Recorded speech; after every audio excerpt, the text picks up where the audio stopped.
the way it is. That's the way it is. Blue heron leaves the northern sky. Trust the journey to new high. What's the meaning of the scar if we don't learn how to heal? Should we ever be apart?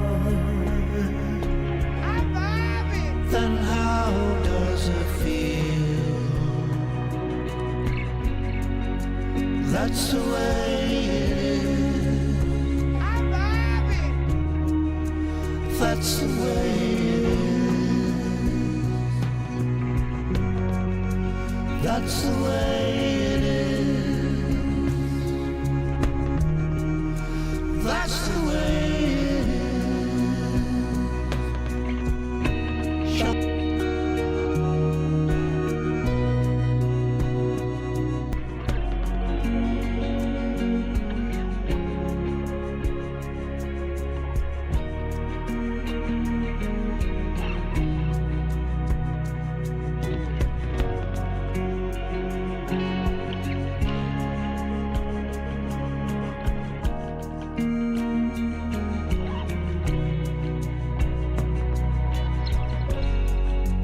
That's the way it is.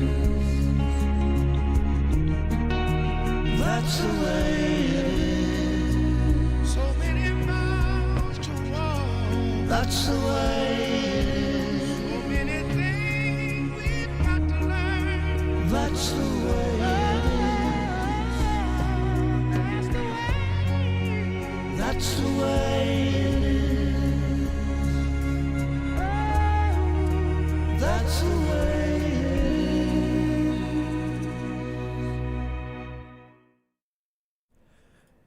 I do agree, the old muskrat. I do agree. I think we probably need a slightly different vibe for Give Me God of War. So I think this also will adequately capture the emotion and feeling that I will be feeling for most of the stream today. Okay?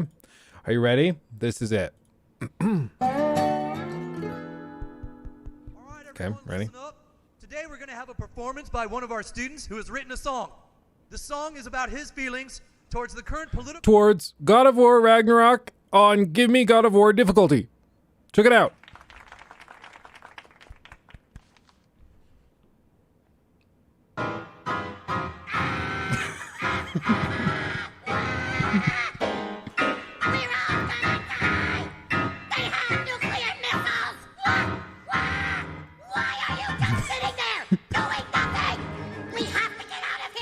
So that's what I'm going to be feeling for most of today, just so you know. Thank you so much, Thomas. Appreciate you. Appreciate you. Thank you, my friend. $2. Just wanted to get the first super chat. Tom, you got to come in. Yeah, you're coming in clutch. Thank you. Meme, you're totally fine. That's going to be a risk today. We are starting this at the very beginning. No new game plus, so there won't be any spoilers or anything. We're gonna start from the beginning, but if you want to experience the beginning for yourself, I totally understand it. No worries at all. We're also gonna shake it up and actually start with the game today. I don't know why we haven't done this before, but we're gonna actually try it. It's mainly that usually we have like a bunch of stuff we're kind of juggling and news stories, and we let people get in here slowly but surely. But today I thought we would just get straight into the game. Meme Duca.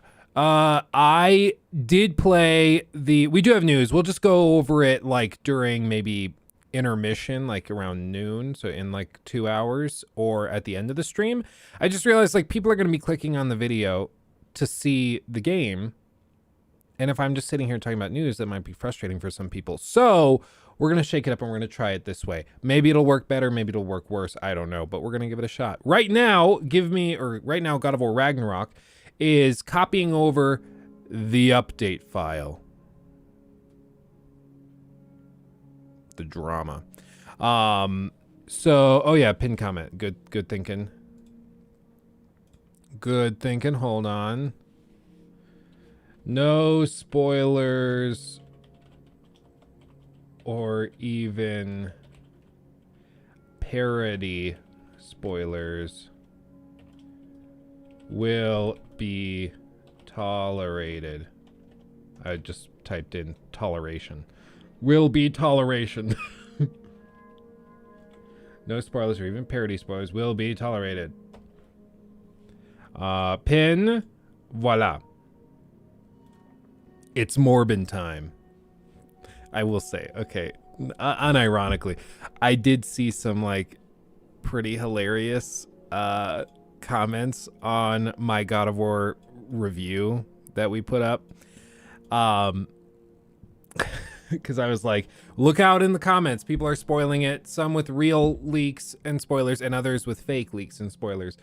And then in the comment section, like, after you've played the game, you'll have to go look through it, because there's some really funny ones. People are like, yeah, I can't believe at that one point when Kratos hugs Thor and then says, it's Ragnarok time. And then they go and fight Odin together.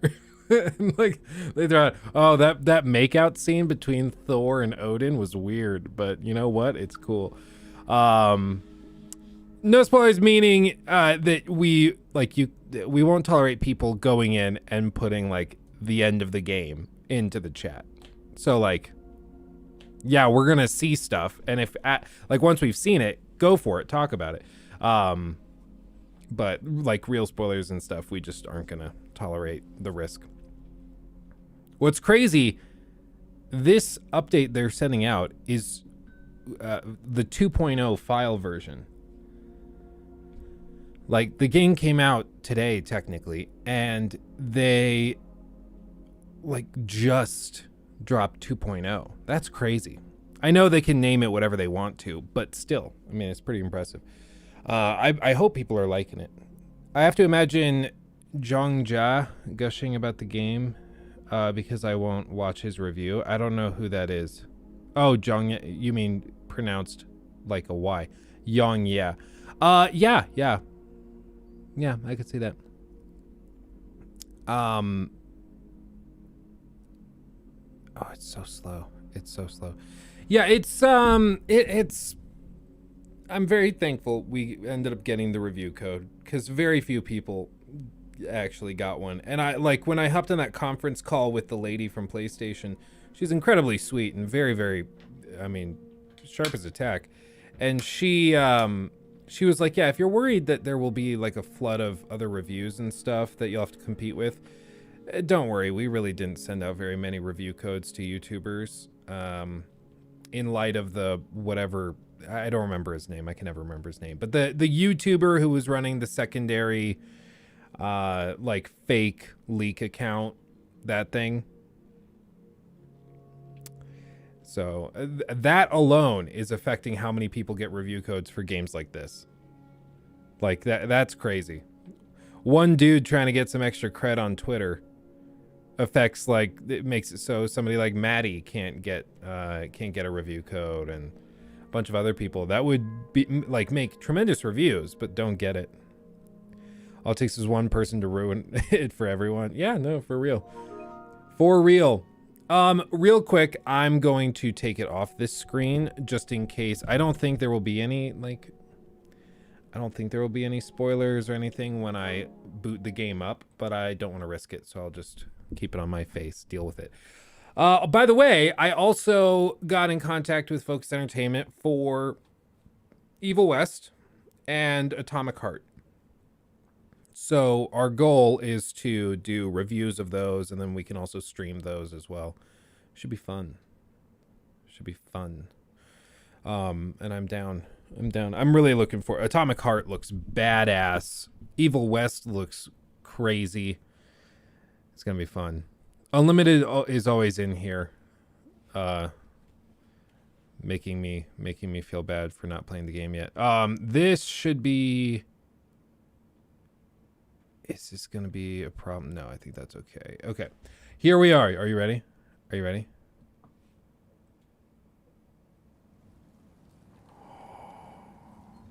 So real quick, we'll do a story recap for everybody. Like I said in the review, they have a dedicated button on the main menu for a recap. There are a few story points that are really important to remember going into Ragnarok, and a few that really don't matter at all. So, here we are. Ready?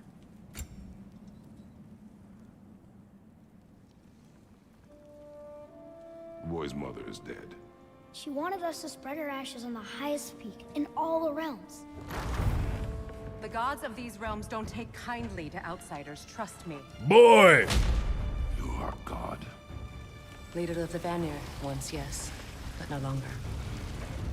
There's only one person alive who can get you where you need to go. First, you need to cut off my head. Odin's eye is on you, brother. Especially now that you've taken to killing his kin. When I came to these shores, I chose to live as a man. But the truth is, I was born a god, and so were you. We can do whatever we want. There are consequences to killing a god! Nuh-uh. Mother. Back off, Kratos. This has nothing to do.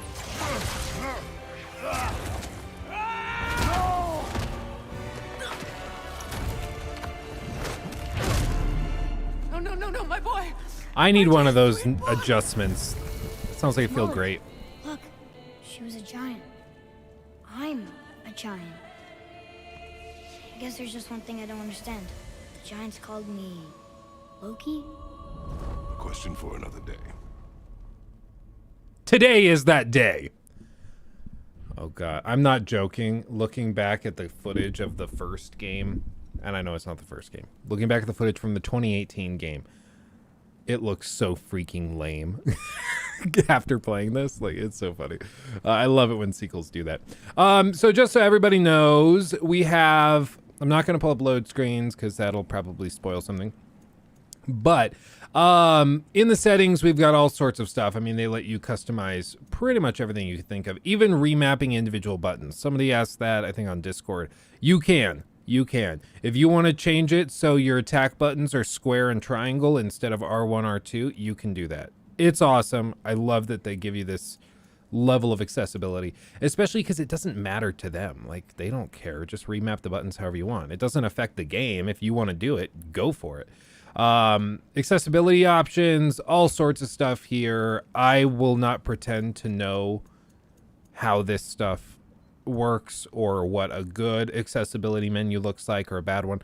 All I know is there's a ton of options here, so props. For this, I'm going to go new game. That's fine. And we're going to go Give Me God of War. This setting is for those who want the game as difficult as possible, requiring godlike reflexes and strategy. Give Me God of War is only available from the start of a new game. This difficulty can be reduced mid-game, but cannot be reselected. So basically, you can't change it to Give Me God of War halfway through a Give Me story run, right? One of my feelings after playing this was that balance was a little too easy, especially towards the end. And I didn't even grind out all the side stuff because I was waiting for us to play it on stream. So I imagine this is going to make me eat my words. So this is going to be rough. Buckle up, boys and girls. This is going to be rough. Yep. We can't reduce it. No option for reducing. Boy.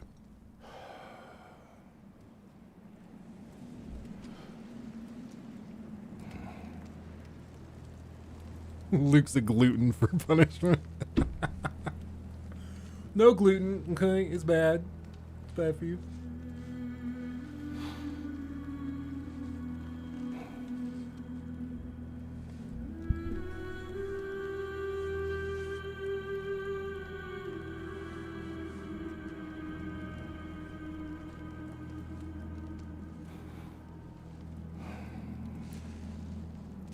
I'm going to say this and you won't be able to unsee it for the whole game. This time around, Kratos' eyelashes are a lot darker and it kind of looks like he's wearing mascara. You won't be able to unsee it now for the rest of the game. Sorry, not sorry.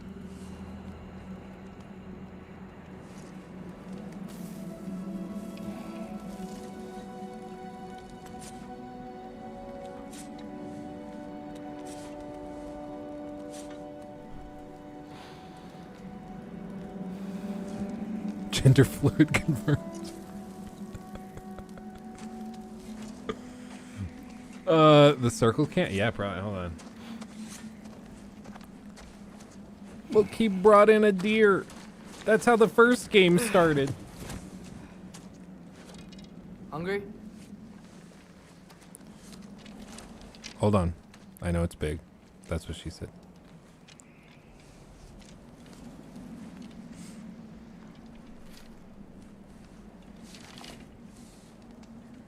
Why doesn't Kratos wear a next? hat? Like a beanie? Oh. Storm is getting worse. I'll get them ready.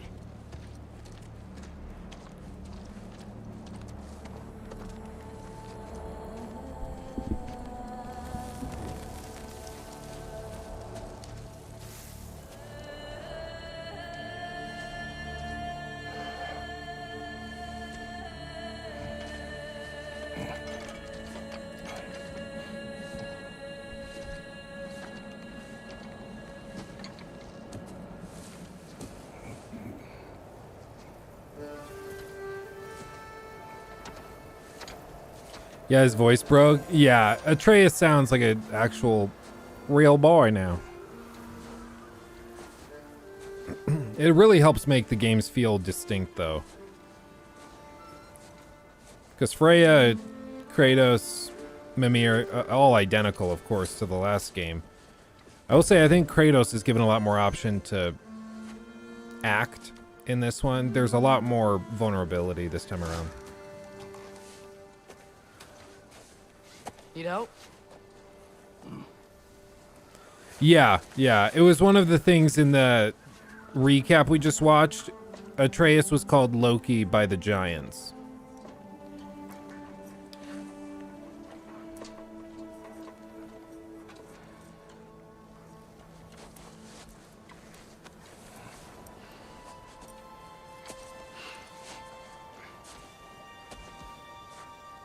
Ready?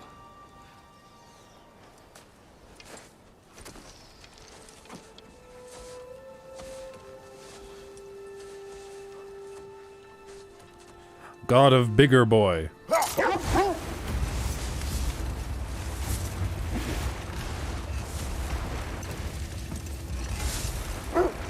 Oh.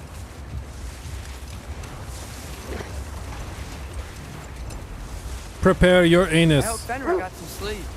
Maybe he'll be ready to eat when we get home. Things are about to go wild. Quite sick, Atreus. I know, but he was a little better yesterday. Until he wasn't. If he keeps eating, I'm not giving up on him.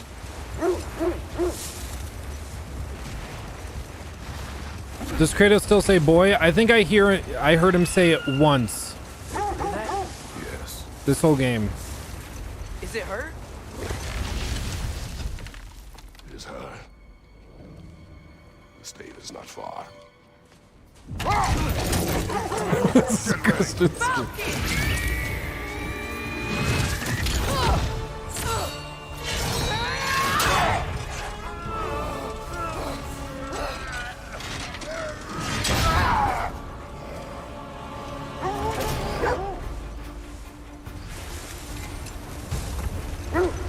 She wouldn't give up that easy, would she? She never does. Stay alert.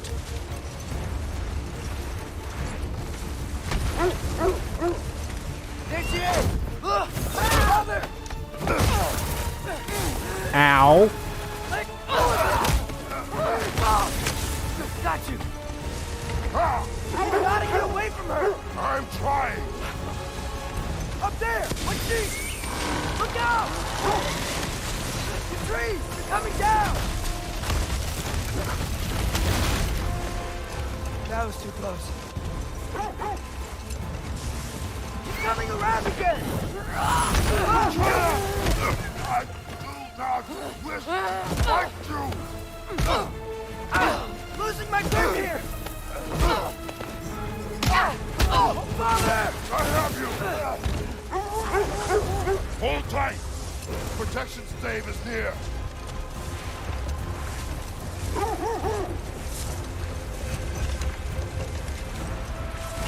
Oh no! Freya, we're not your enemy! Freya, wait!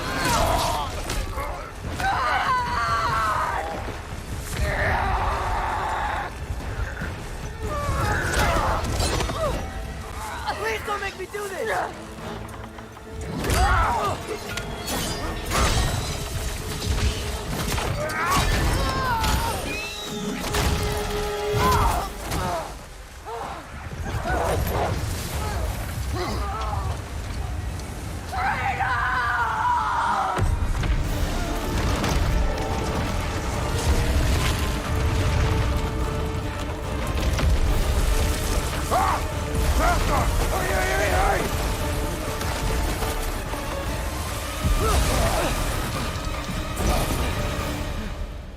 We're through for Stave. We made it. Let us go home. Specky, Svana, up.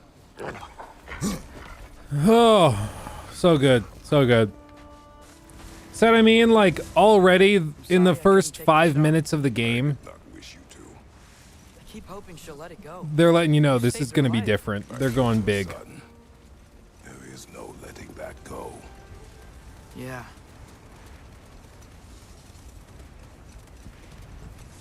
I guess killing Baldur really did bring on Fimbulwinter. Never stopped snowing after that day. Think it's ever gonna get better? Someday. But the worst is still ahead of us. We must be strong. Dude, can I get a sleigh that's pulled by wolves? Sounds awesome. What's haptic feedback like, Luke? So adaptive triggers, that type of thing, is pretty minimal this time around. It's used a couple of times. I got it. Like in the opening, maybe hour and a half, they use it a lot. After that, they barely use it at all. But the haptic feedback within the controller, I'd say the times that I notice it is, again, in the first hour, they use it a lot for these cutscenes. After this, they barely use it in cutscenes. And then when you're using the sled, I will get the deer. you can feel a difference between, I'll get the deer, and then Atreus carries it already. Oh, good wolves, not eating it. Good boys. Go on, girls. Girls, I mean. Good girls. Oh, it's for them. They get to eat it. It's not for us. Oh, they're good. They're good wolves. Those are good puppers. He's so proud. Look at that. Look at that little smirk. He's so proud of his son. Oh my God, I love it. But yeah, I'd say the main thing is, you can feel the difference. Oh, they went at it. Guys, come on, finish your dinner. What is this? Then see, they stay in here. But I'd say you feel the haptic feedback when you're on the sleigh because there's a marked difference between the snow and when you go over the ice. When you go over the ice, it feels in the controller like you're skating. It's hard to describe, but it's like 1,000 little bitty shakes. Whereas the snow, it's like big clumps whenever you go over hills or mounds and things. Oh, he's a good puppers. Buckle up, Rocky. More tears incoming. You're okay. I know. Same cabin, I yep. missed you too. Where's your food? Still hungry? Come on, boy. You need to eat.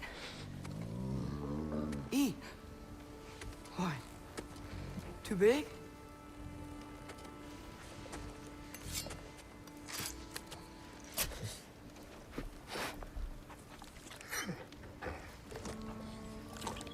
There you go. Good boy.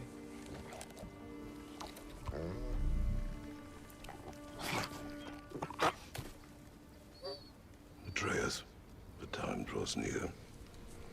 You must prepare yourself. For what? He's still eating. He wants to live. He is dying.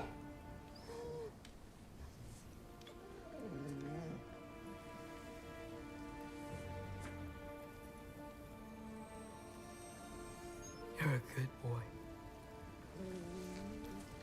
A brave boy.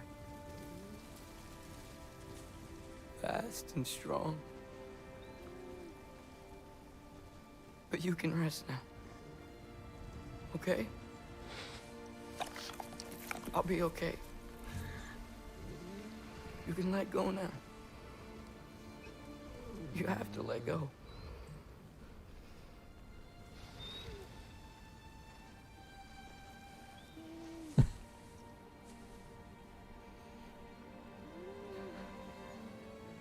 Sofna.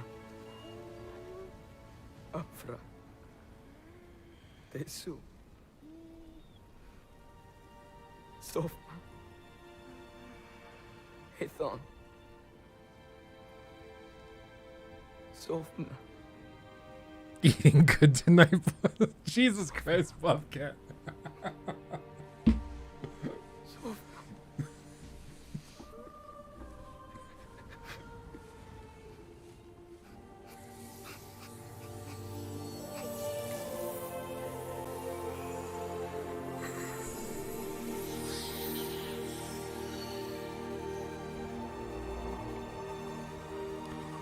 That's very important. What just happened?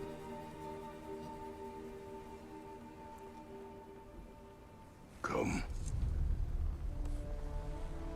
We train. What?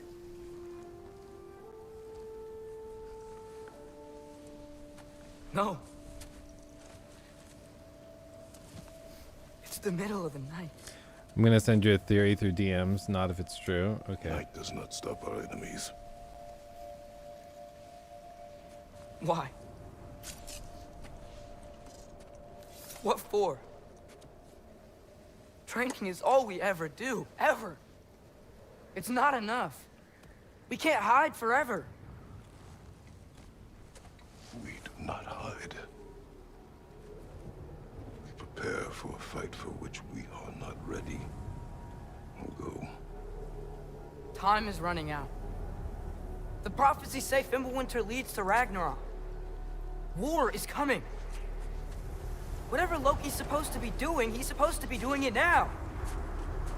My story doesn't end hiding in these woods. It's a good theory, but I no. should be out there, finding out who I am, who Loki is.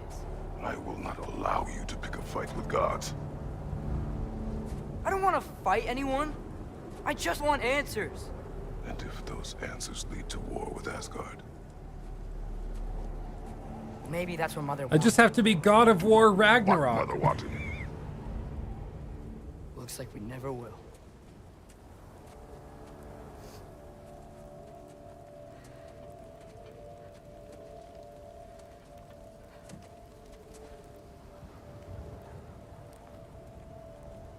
Look. Can I have a moment alone with Fenrir before I bury him?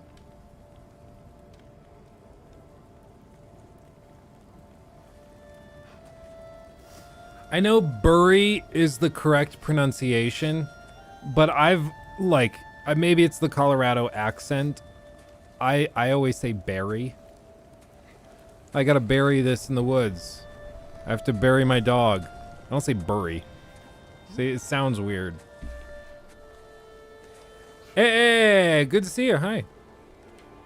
Very good. God of War Ragnarok. Superman 4, The Quest for Peace is my favorite character. Hey!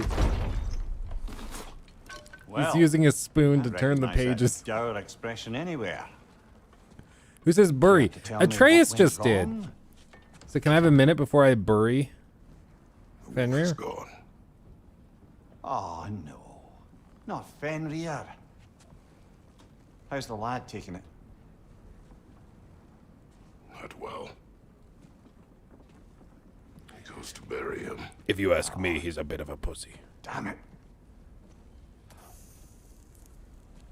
All right, brother. Good night, then.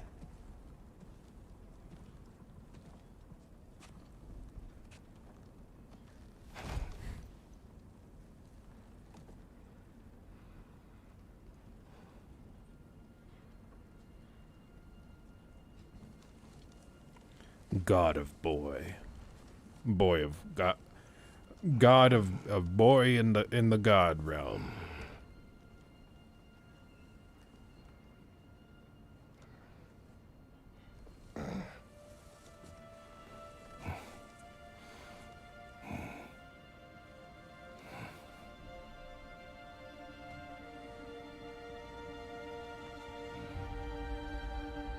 Yeah, Sophie, I know, right? It only gets better. Trust. Trust and believe.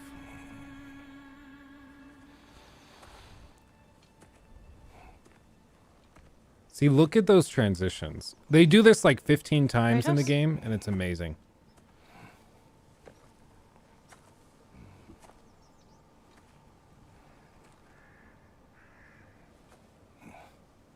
Are you joining me? It's mom of boy.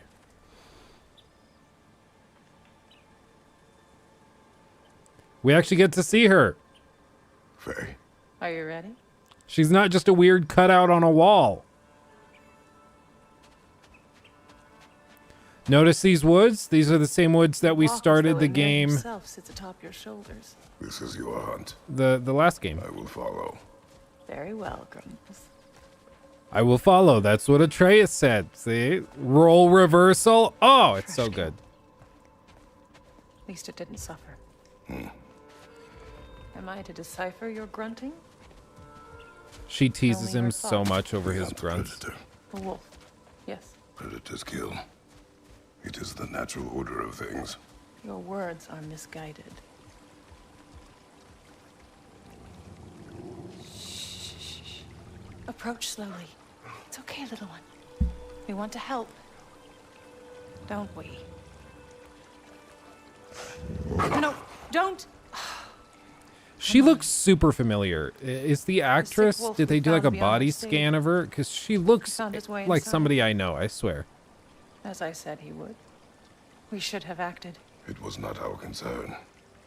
Now it is. I'm with Kratos on this. You can't just preemptively Problem do doesn't things. have to reach our doorstep for it to be our responsibility. No, but in this case it should. If we have the power to limit the harm it could cause, we should act. Who are we to hide and do nothing? We are not hiding.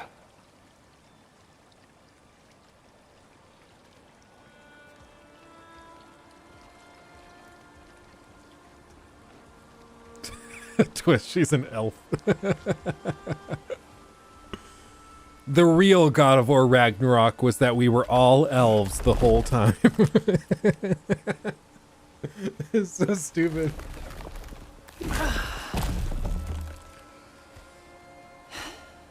Gonna make me pick that one up? Oh, Alex, I've finished it already. We're going through on the hardest difficulty now. I love this game. This game is actually crazy impressive.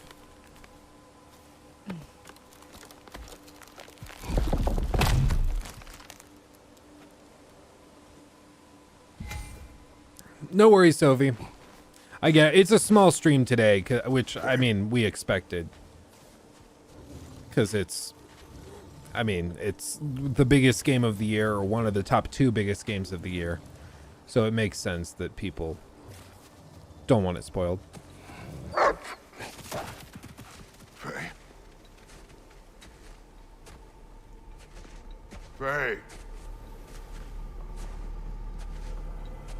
Faye! Time is running out, my love. And there is much to do.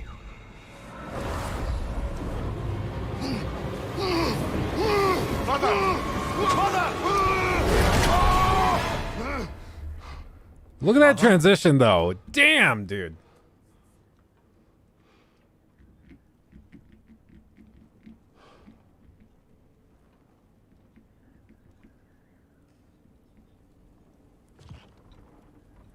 Where's Atreus? Hence my bellowing. He never came back from burying the wolf. It's been some time. He cannot be far. How'd I rate the game on a scale to 10? Probably a 9.5. There's a few frustrations, like I said in the review. The puzzles are annoying as ever. The, look at Boulder's that. chasm is too unstable, brother. The lad wouldn't try it. Notice the chasm is still there from the Baldur fight. Love it. But yeah, the puzzles get very drawn out and tedious, and the navigation and exploration is really Let's meh. see. Tracks heading down to the frozen Mostly river. because of the That's most likely compass. where he did the burying. And the gear system is also pretty lackluster. We'll see what I think of it going through on the hardest difficulty now. Part of it was, I think, that the kick my way through. Part of it, I think, honestly, was that the game was too easy on the lower difficulty, so I didn't really need to spend a crazy amount of time tweaking the loot. But even that being said, I spent a good amount of time collecting gear. I went on a couple of side quests to collect certain armor sets, which I wasn't able to show because they kind of have spoilers in them. So stuff like that. My basic stance is I'll give it a 10 if I literally cannot come up with anything to fix. The skill tree is a good option, or a good point too. The skill tree, I think it's just, calling it a tree is pretty generous. By the end of the game, you're going to have every single option filled out. You'll have your character maxed out. Even on balanced, I had the character maxed out, and I was starting to run out of things to use XP for by the end of the game.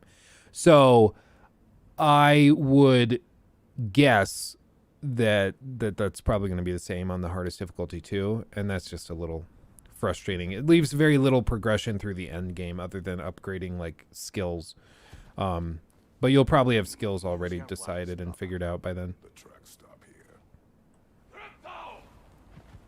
And we're not alone. Get ready. One of my favorite things is the improved gore. Okay. First taste of... Oh, that doesn't stun like them. Okay.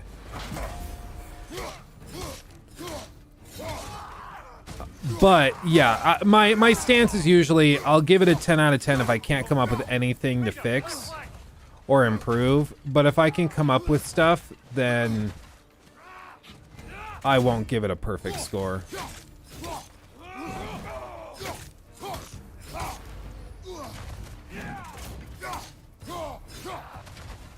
Oh, come on.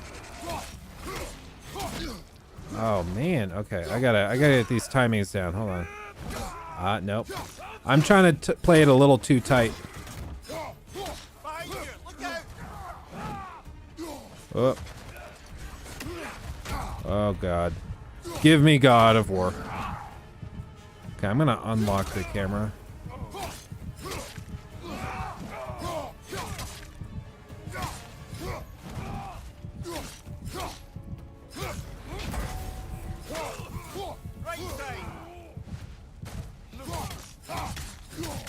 Part of it, I think, is I keep trying to use abilities that I had at the end of the game that I don't have right now. I'm like, oh, I'll use this thing, the L1 R2 thing. Nope, don't have that. Can't use that. Do you think they commoditized some of the gameplay systems for a broader appeal? I think their goal is to make the game approachable for a mass market. And what I will say is the game is scalable. Like, you can get a feel for the gameplay. If you're playing on easy, it'll be engaging. And then if you're playing it on hard, you'll also get a feel for it. And there's enough depth there that, you know, there's stuff to be precise about. Oh, that's what keeps happening. See the split? And that's one of the things I liked about the first game was that you could play it on hard or easy, and the systems were the same, but there was a difference in what the game demanded from you in terms of timings, the damage output, stuff like that.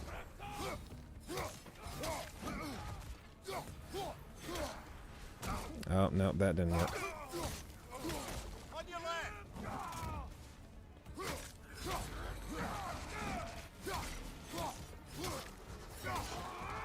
So I don't remember them doing that on the lower difficulty.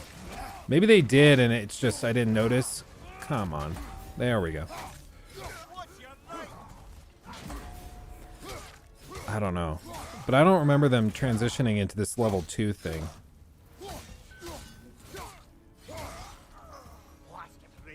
Whack. They should not be this close. Just considering it's a sequel, I don't know, but yeah, I get what. Is this the hardest difficulty? Yeah, this is Give Me God of War.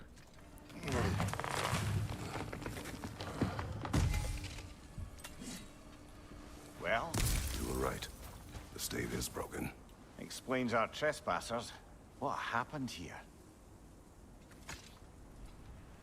You know what would have been awesome? A bear.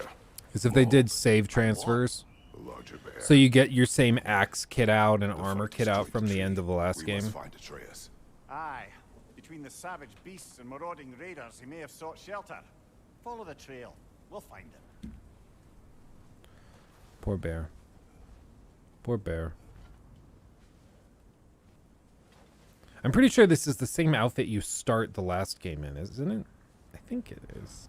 Maybe it's not. I don't know. Let's see. I was watching a playthrough of the first scene with Thor, and it had me laughing. Oh, dude, that cutscene is awesome. I don't recognize the guy that plays Odin. I don't know what his name is. I might recognize him if he's been in other stuff, but the guy who plays Odin steals every scene that he's in. He is tremendous. Trail's on the other side of that gap, if you can clear the way. So if you've never played God of War on a really hard difficulty, lesson 1, search every nook and cranny for loot because you'll need it. Made the lad wander off. We argued. He accuses me of hiding from Odin. Only sensible to keep a low profile after killing 3 of his kin. So we're going to go around here and loot. That is why Atreus must learn to survive. So much animal death for 15 minutes of gameplay. Dude, we're just getting started. They're about to hit you in the feels in about 10 minutes. Otherwise accurate predictions. I do not believe in prophecies. Well, good. They're like, we don't want to do the Last of Us thing and kill off a child, so let's just kill off a bunch of animals. And people are like, yeah, it hurts just as hard. Okay, so this is one of the changes. Each of the weapons, the Blades of Chaos and then the axe, have an awaken mode, which is where you hold down triangle and it basically builds up the effect on that weapon. So with this, I hold down triangle and it creates that and preps it. So I can throw it and it deals extra frost damage. And I don't have to just throw it.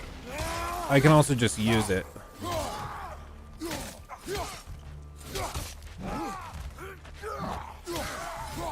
I love the gore.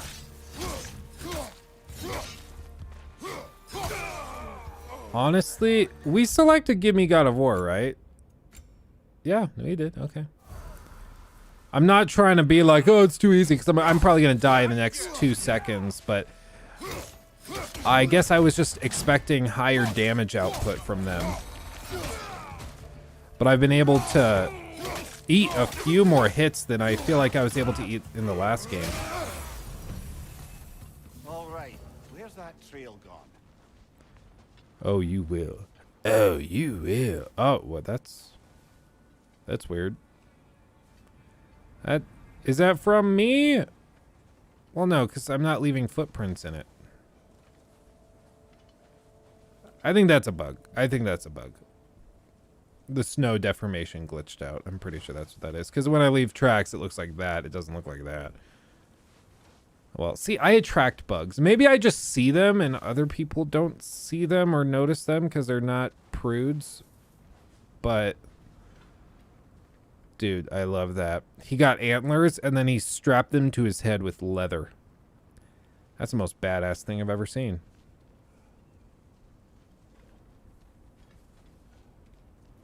So the blood runs up there.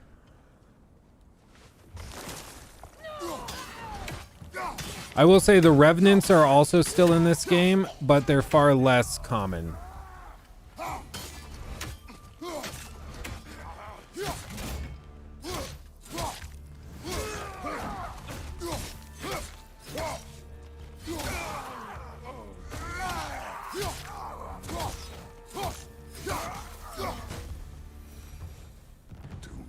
scouting party. Too bady. They must have a camp nearby. I know what you're Remember when AC3 did this? Atreus can handle himself. Dude, I didn't think about that before, but there actually are a lot of things in this game that are in Assassin's Creed 3, and I guess more specifically the Assassin's Creed 3 DLC, The Tyranny of King Washington. I hadn't thought about that before, but there are a lot of things. And the trail leads into that cave. Well, Huh. we know where we are going. I'm sure we can find a quiet way in. Or you could do that. Are these the raiders you rescued the wolves from? Is there a button for quick turn in combat? Because it used to be down on the D-pad, but there's no way to put away weapons. But now it's there's a way to put away weapons. There is no quick turn that I've found, and I played through this whole game. So I don't think there is. There might be a way to set it like set it on like in the menus. I don't know.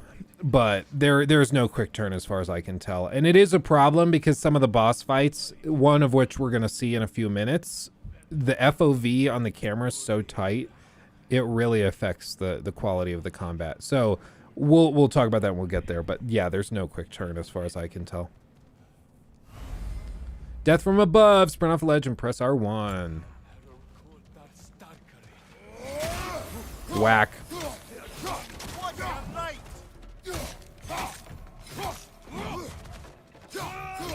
Oh, my bad.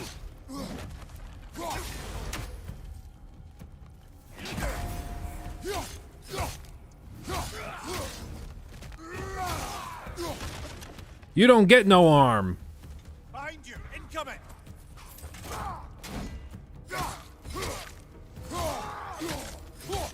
Those throws are very important. They'll make your life so much easier. The trail goes through here. So much easier. Smashy smash. Let me check the rest of this over here. We got some health. Love it. We got some more hack silver. Love it. Halo's just wondering in this game if you actually find out how Kratos got to Midgard. Just need a yes or no. I don't think anything more than what they told you in the last game. Like they show you a picture of him in a boat, like with a sail on it, and that's it. So I don't think any more than just he sailed here somehow.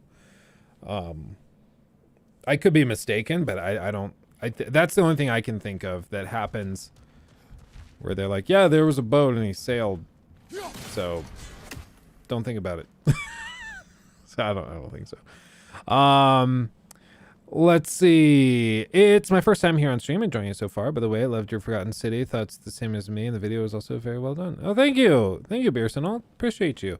Yeah, Forgotten City, guys and gals. If you've not played that and you have Game Pass and you're looking for something fun, dear God, that game is amazing. Small indie studio, very well put together. Not very long, like easy to get through in a weekend. It's like 4 hours. But damn is it good.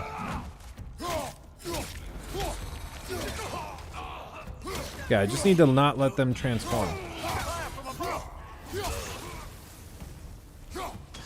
Whack. That one's got a sling. Look out, brother. Can we just appreciate how much this would hurt? Taking an axe like that thrown by a god straight at your dome. Whack, whack, whack. I've always, even in Dark Souls, this is one of my favorite things to do, is just run around the level and smash stuff. And they want you to do it because they hide goodies inside. See, hack silver.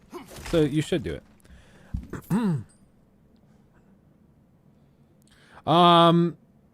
Imperium, I remember in your critique of Forgotten City, you mentioned you found an ending that no one else had and the devs confirmed it. That's cool.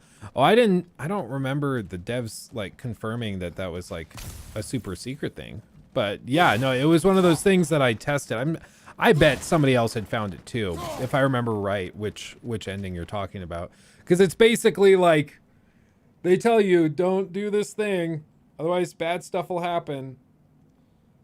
So I like kind of took that and then ran with it, and the devs considered it, and it was super cool. But that was one of those videos. The devs saw the videos and like shared it on their social media and like talked it out. It was super cool. It was super cool. And I told him, I was like, whatever you guys work on next, let me know and I will hype the shit out of it. Okay? Just let me know what it is, when it's coming. I'm all in.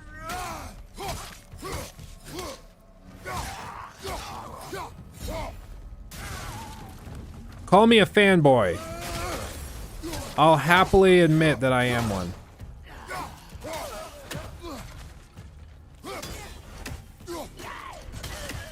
I will say also on the recall, the axe has a lot more tracking to enemies. It had that in the last game too, but in this game it really does it. Let's find a way out. Crimson, what I think of Thor in this game, I personally love him. I do love him too. He's got a lot of depth, a lot more than I thought he was gonna have, and that's not a fat joke, I swear. It's not a fat joke. But yeah, there's a lot there, a lot more than I. That sounds like a fat joke too. Ah! That one wasn't even intentional. Oh man, damn it. Yeah, no, I love Thor in this game. They gave him some really solid scenes and writing later on. It's great. I'm loving the gore so far. Yeah, with the humanoid enemies, they do a lot with dismemberment. Some of the finishers, we haven't seen any of the finishers, but there's some good stuff. I'll shut up now. Where are you?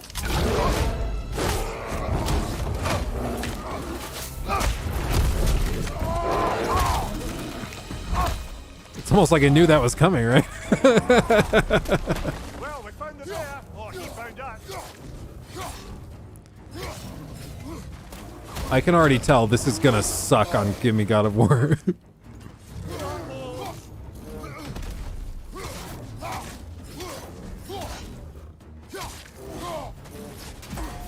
Oh, he seems angry.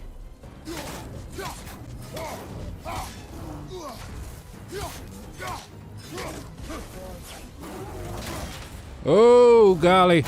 Nope. Can't roll out of that.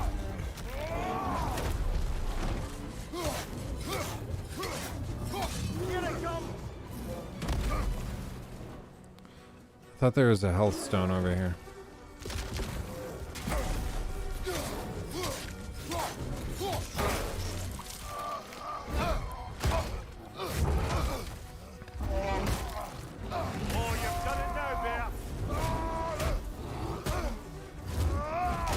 Whack.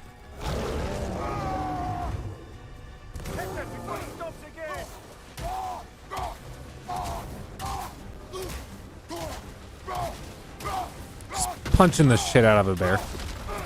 You know, they actually added this scene in specifically to appeal to Russian gamers, because this is something they consider to be very relatable.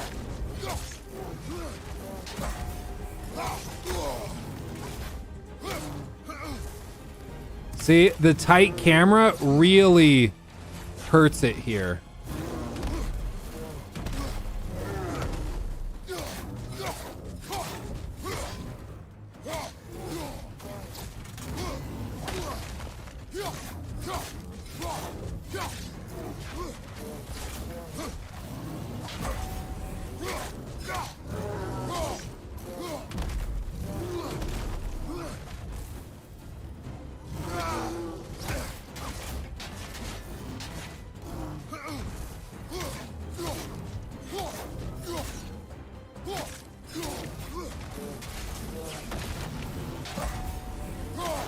I'm in the zone. As I get mauled by a bear.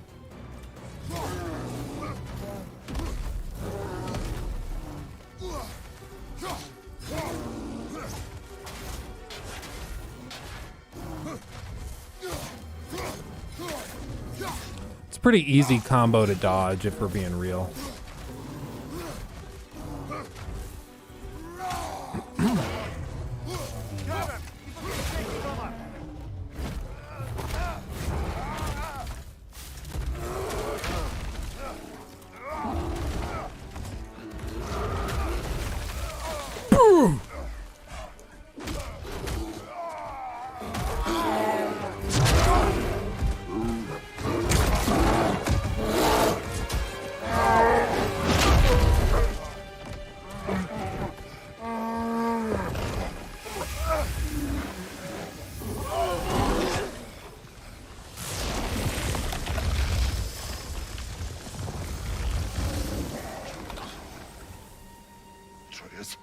Atreus! Atreus! Child abuse? Atreus! What? First, focus. Heal.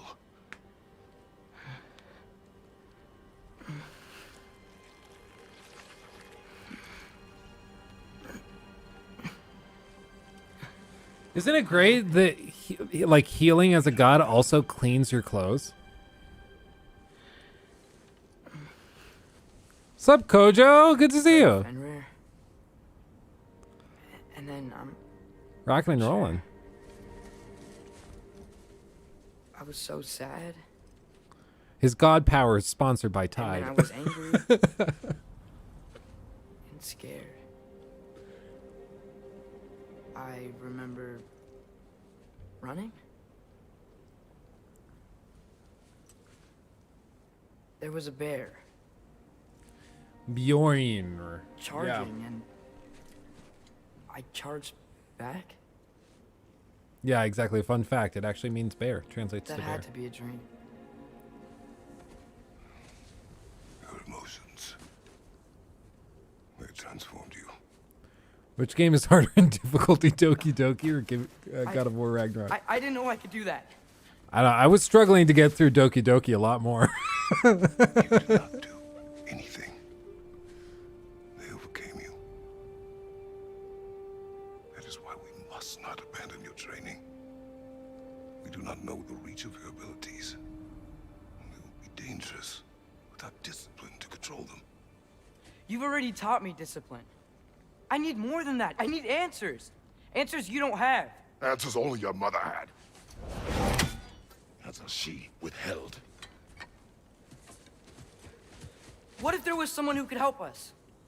Someone that could give us answers about the giants and who Loki's supposed to be. Atreus. Wouldn't it help to understand what I'm becoming? Atreus! Listen to me. So I mean, his eyes pop. I might have killed you. Until you learn control, we will take no unnecessary risks. Inaction is also a risk. Oh, look taught at me that. Mimir. Stop Yeah, thinking he's like a kinda father right. for a moment and start thinking like a general. No!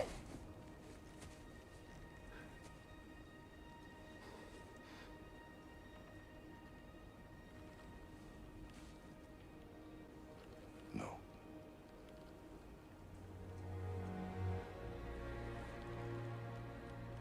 Collect yourself.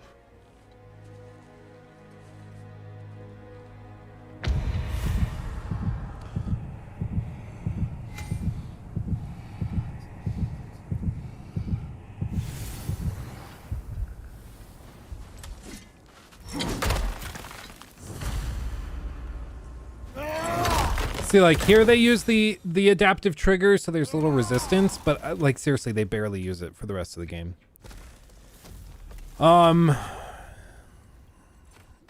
Puberty hit my boy hard. Got that period egg. Yeah, it's a problem for him. Yeah. Are we? Not now.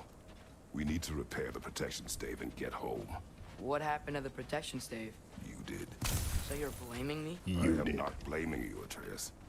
Well, tell your voice that.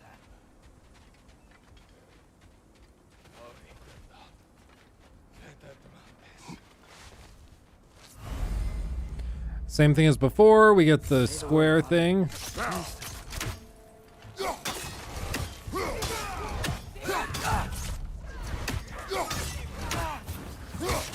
Watch the fire!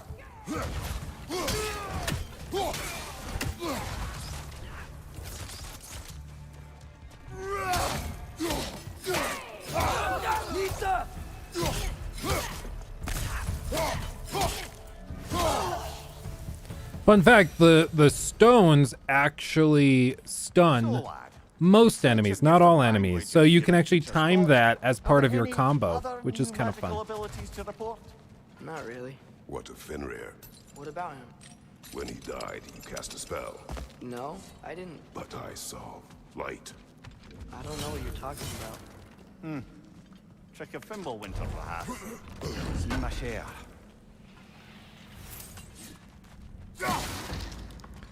Trick of Fimbulwinter? Maybe. Maybe it's something else.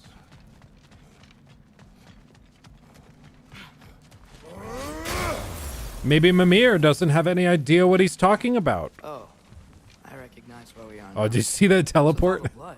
Yours, Atreus. Seriously? That, or any prey you might have been dragging, I suppose. Not sure that makes me feel any better. Yeah, dude, you got some anger problems. Broken game, 0 out of 10. Okay, ready for sadness? Buckle up, Rocky. Sorry. This one. I know you've already seen this, but it's still gonna happen.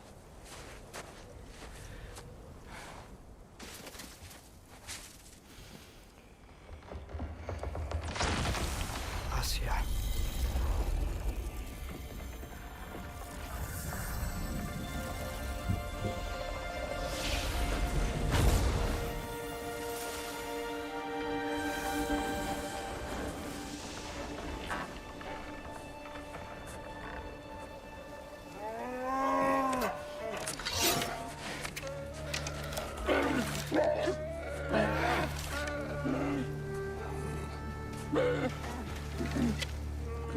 I didn't mean to.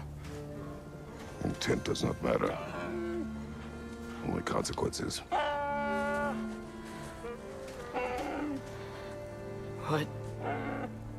What can we do? Nothing.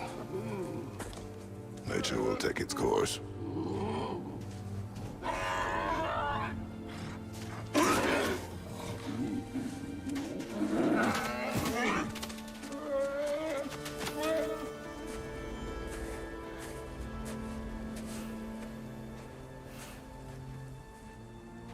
Adopt them. Do you have any idea how hard it is to take care of a bear?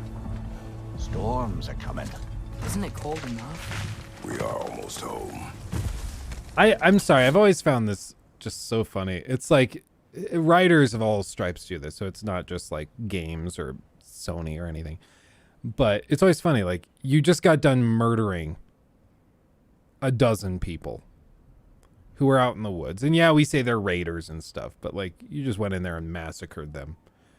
Even when you might have been able to stealth your way around them, right? And then you're like, oh no, the bear. You know, it's, people are just funny. It's just funny to me. Like, they use it as a ploy for easy emotional points all the time. Incoming fire up above!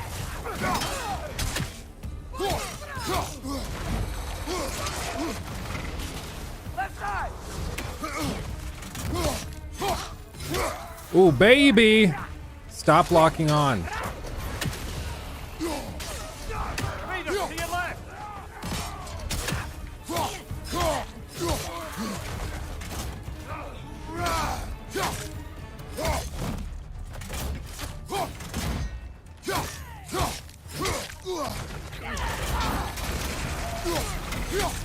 Damn it.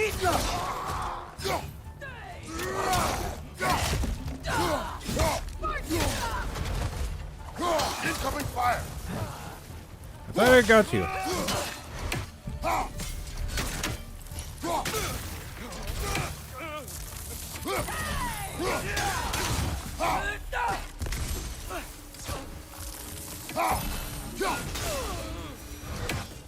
Wow. I don't even need the rage. It's been like this. Built all different. They must have been inside the stave when I fixed it. Sometimes I really Yeah, okay. wish Tyr's temple was Small built like pet peeve. I admit it's stupid. Okay, getting that out of the way now. When you have your axe equipped and you're running, if you want to put your axe away, you press down on the D-pad, and you would think he just throws it up while running, right? No, he goes into this weird stance and then does it. It was in the last game. It drives me crazy, and I know it's stupid. I know it shouldn't matter. It just bugs me, okay? That's my story. Luke's got that Nadia that Nadia mindset, yeah. I'm built different. I'm hitting clips that you are jealous of because I'm the best. Hey, Svanna. I'm the #1 God of War player in You're the a brave world. girl. Good. Brave girl. That's right. He's good with them. No surprise, really.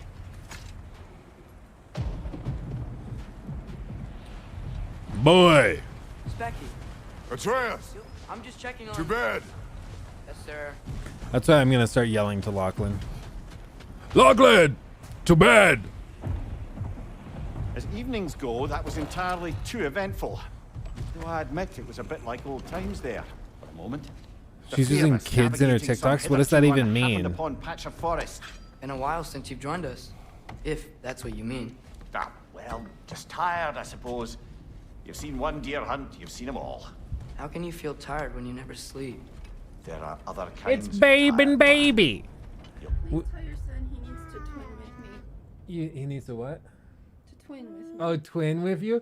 Hi. This is his hat. Hat. Can I put the hat on? Hat on. Hat on.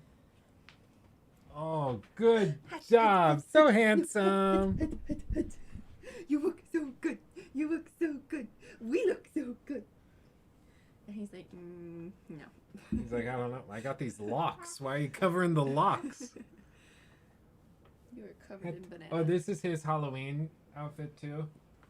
Makes him look like a scary skeleton dinosaur. Hat. You having a good morning? Do you want to go to Detta? Hat. Those teeth are crazy, dude. You threw your hat, baby. Hat. Are you tired? What are you staring at? Hat. Buploot. The real boy. The real God of War Ragnarok was Lachlan James this whole time. Are you playing it on stream? Yeah. Did it come out? Yep. Today is officially the launch day, even though most people could play it yesterday. Say hi, chat. Hi, everybody. Hi. Good to see you. Hello. How far in are you? Just like 45 minutes. Okay. Yeah, hi. Hi. Are you waving hi? Yeah. The tongue out. Yeah, Rocky. Nikki, how excited are you for Ragnarok? Oh, the game? Just Ragnarok. Or just Ragnarok in general? Yeah, just Ragnarok. So excited for Ragnarok in general. So much. The game, I'm not too enthused, but you know, the actual event, I'm pumped. The Nordic Rapture, I'm in. No Mohawk? No Mohawk. He keeps flattening half of it. He had a rough night. We aren't really sure why. Yeah? Boom. Yo, is this what the guys in the game do? Boom, boom, boom, boom. Bum. Bum. Bum. You got one of those.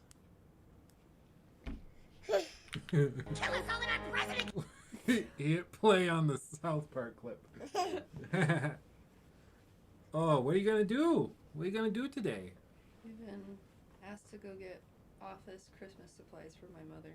Oh, fun. And we've been given a budget, so I'm gonna go get office Christmas supplies. Are you just a baby? A baby. Baby. You say bubble? You're way too big to be just a baby. A bubble? All done. He's like, I'm all done with that. Oh, he's doing icky, sticky bubble Oh, gum. icky, sticky. Icky, sticky bubble gum.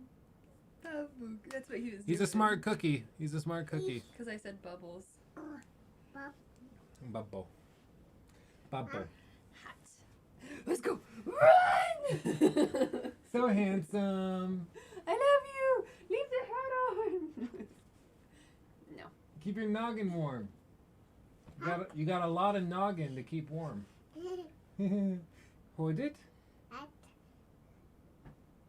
No. Well, that's fine. Love you. Love you too. Have fun. Bye-bye. Bye-bye.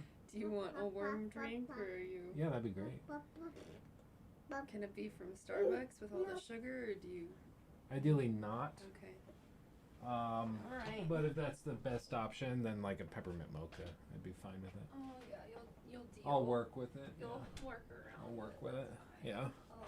Thank you, my love. Yeah. Oh, what's that? A new Lamborghini? Bought it.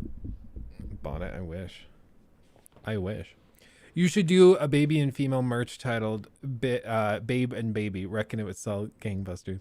That actually would be kind of funny. Doing a Babe and Baby. It's Babe and Baby. Oh no, you guys like the circle one. Okay, you guys ready? That actually was very good timing because we're about to get into like one of my favorite moments from my first playthrough was just this sequence that's about to play out. Okay. Watched your 8-hour Uncharted critique in one sitting. You're insane, Tyler. That's ridiculous. I'd buy it. My cats can be my babies. See, that's perfect. Perfect.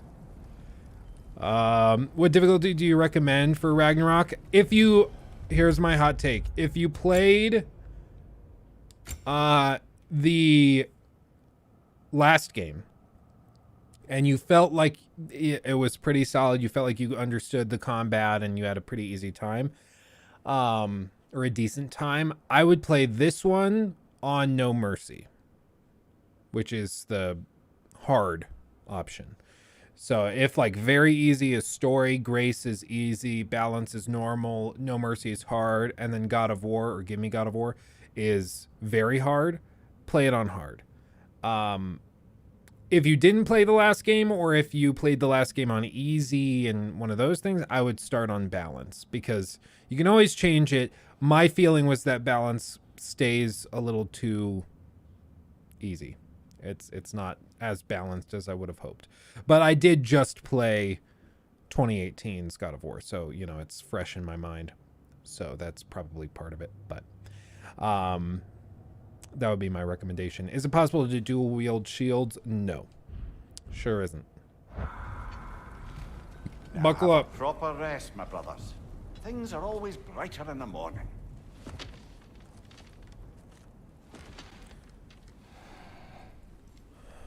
Get ready, boy. Do you guys, real quick, do you guys prefer the circle cam or do you prefer this one?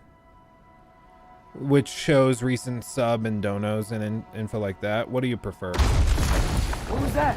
The ball.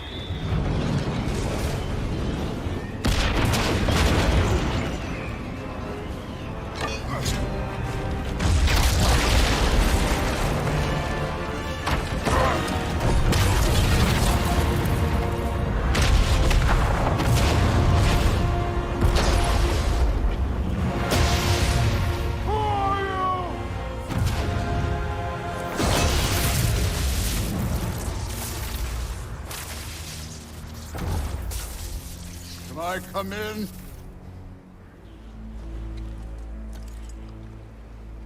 I have mead. You would not find me good company. No. I'm sure we'll find lots to talk about. Because, you know, you killed my sons.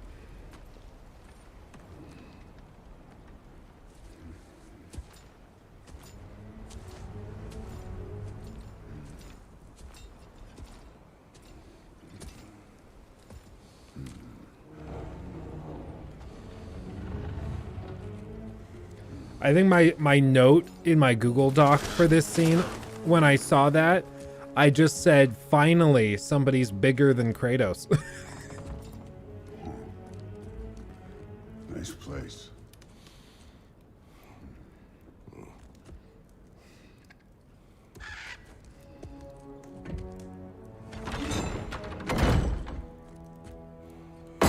I meant tall, Crimson. I meant tall.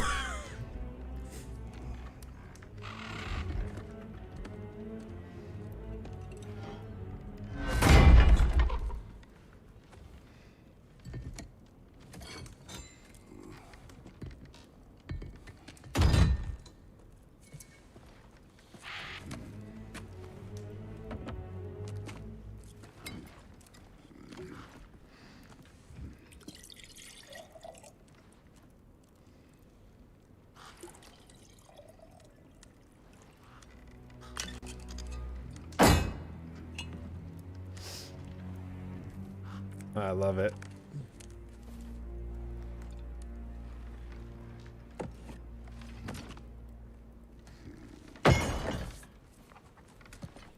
You could have told me before I poured. Why are you here? Just, being polite.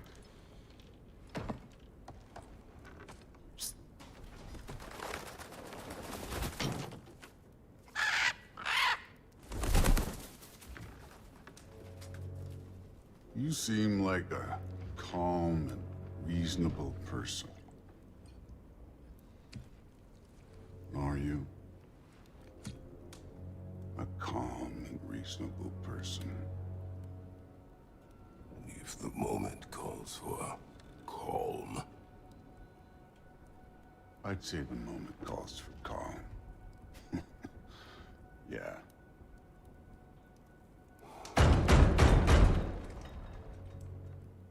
Who could that be?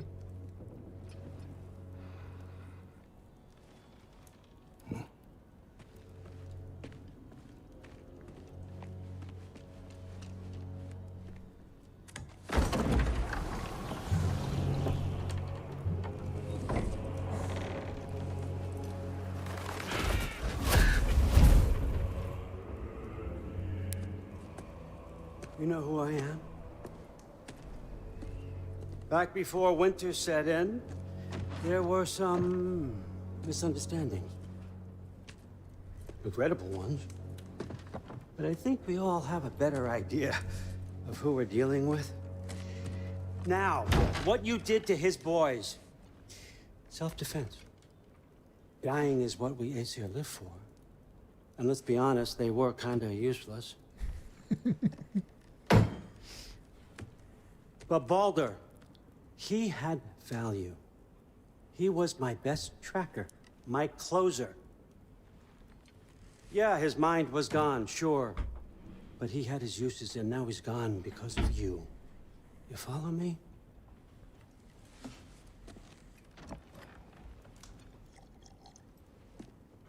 You have a debt. You're no fun anymore. What do you want?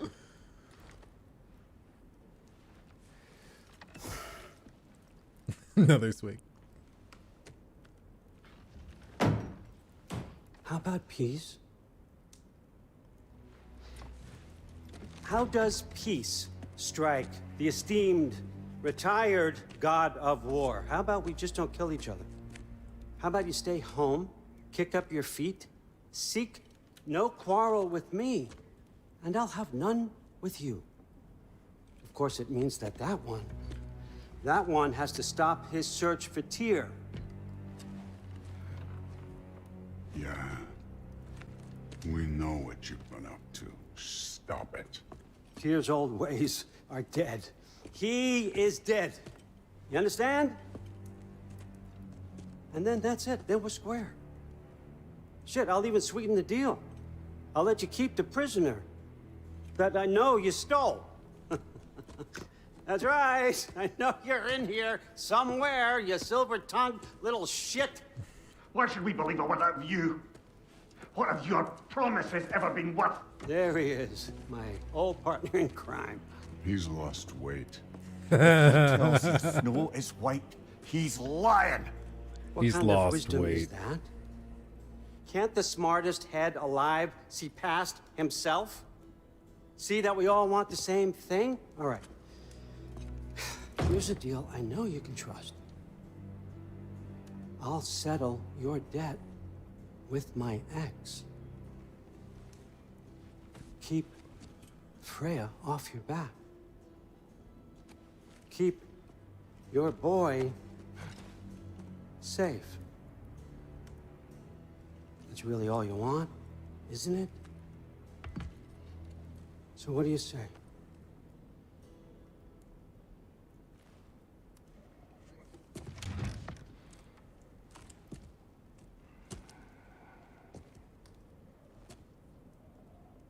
No.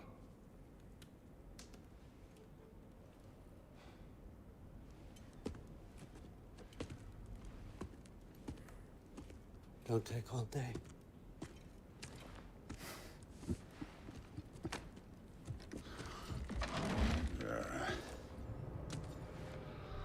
About time.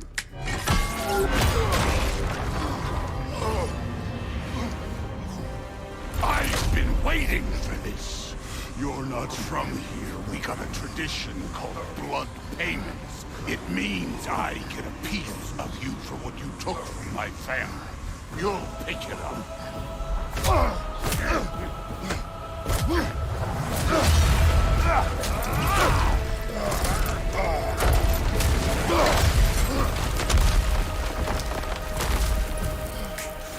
That was for Baldur. Now show me this god killer I've heard so much about. Ooh. I did not seek that fight with Nope. your brother. I don't care. Can't Oh, I don't fight have an without axe. your axe, coward. You insult me holding back like this.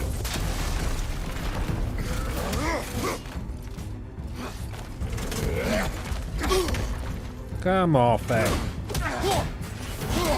How were you ever a god of war? You're fucking hopeless. You spit on my son's memories. I can't believe they lost to you.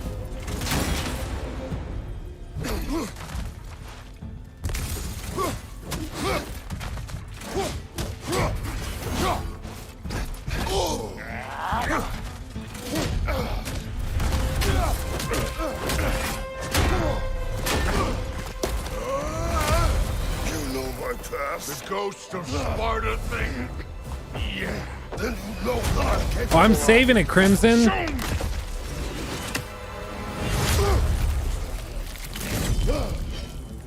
Now we gotta fight.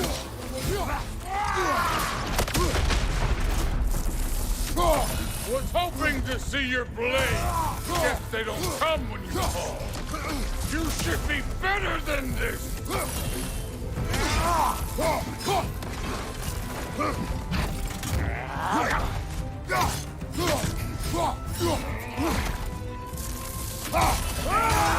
Let me see the monster inside.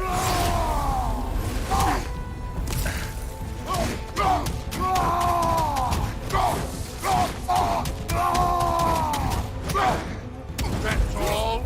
You were finally showing me.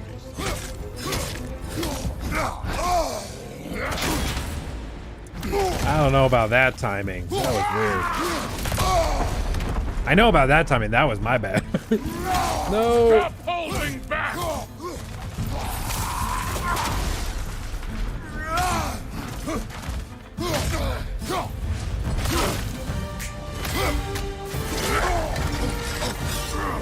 I love the snap. The snap is so good. That's for Magni.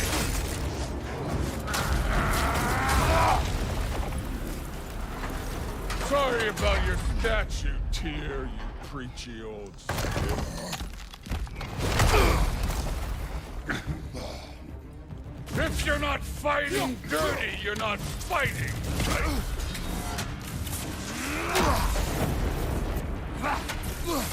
Your son struck first. Good.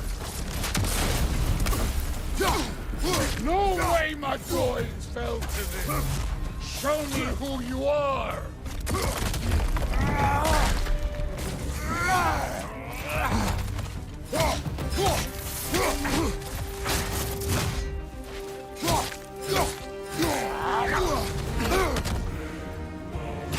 This is the god that murdered a pantheon because they hurt his feelings.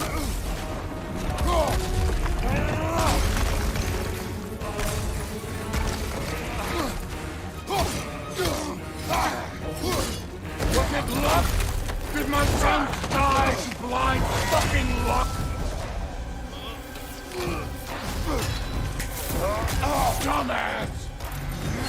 You think you can come here, become a daddy, get a clean slate? That ain't how it works. You're a destroyer, like me.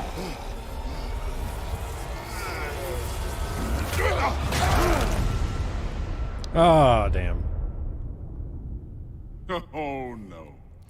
I say when we're done. He brings you back. Oh. See the real you. Get up!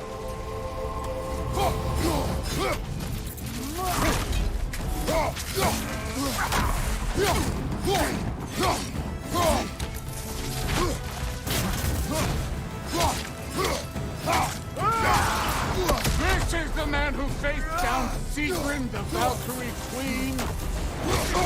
Ooh, baby.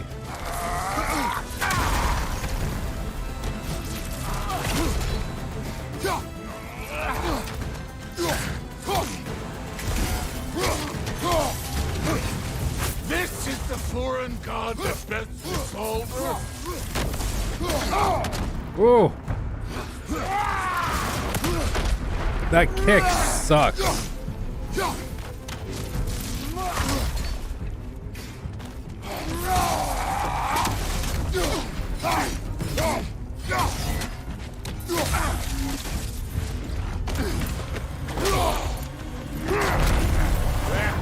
Oh, knees weak, palms are sweaty.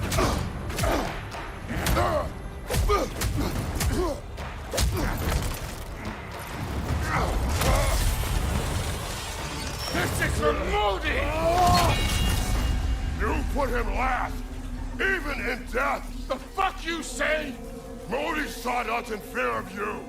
He died of the wounds you gave him. Oh, we got a model father here.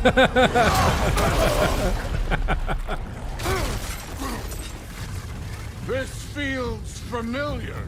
What? Don't matter. I can give a hot shit about your fatherly advice. I want to see the god of war. He died because you hurt him so badly. You killed your son. Oh, we got a model father over here. Never killed one of your children. Let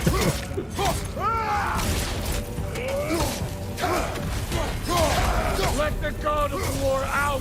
Let me see him. Ah.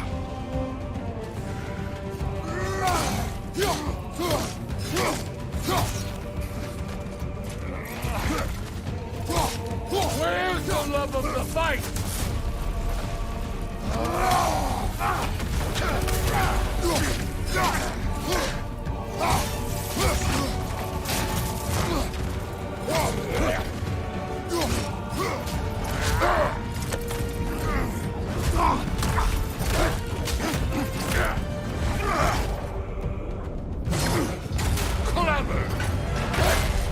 Clever won't beat me.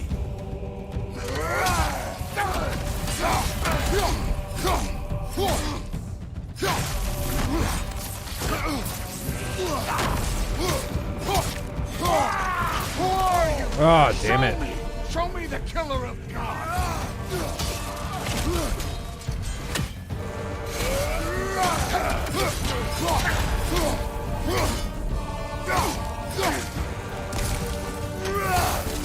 You will destroy your son! What is this? Now we're talking!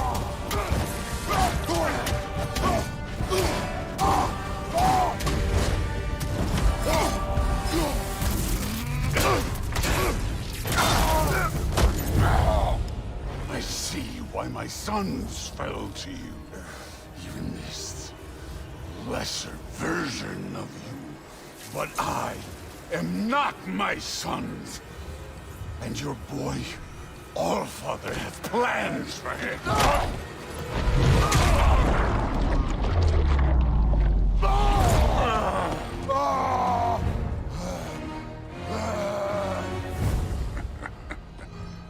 There he is.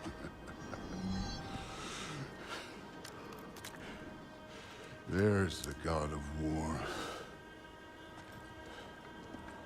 Consider your blood debt paid. Be seeing you. 0 deaths. Oh. Told you he'd make it. Kratos, it's Sindri and Brock. That was quite a fight. Can we? Oh, now! Odin is with Atreus. Oh no. I'll go get a gateway ready.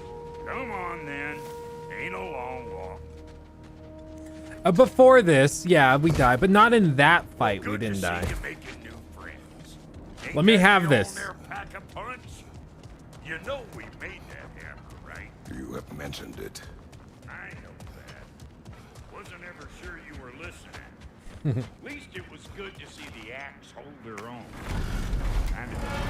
Isn't that badass? Like, that fight alone, I think, is more badass than anything the last game did.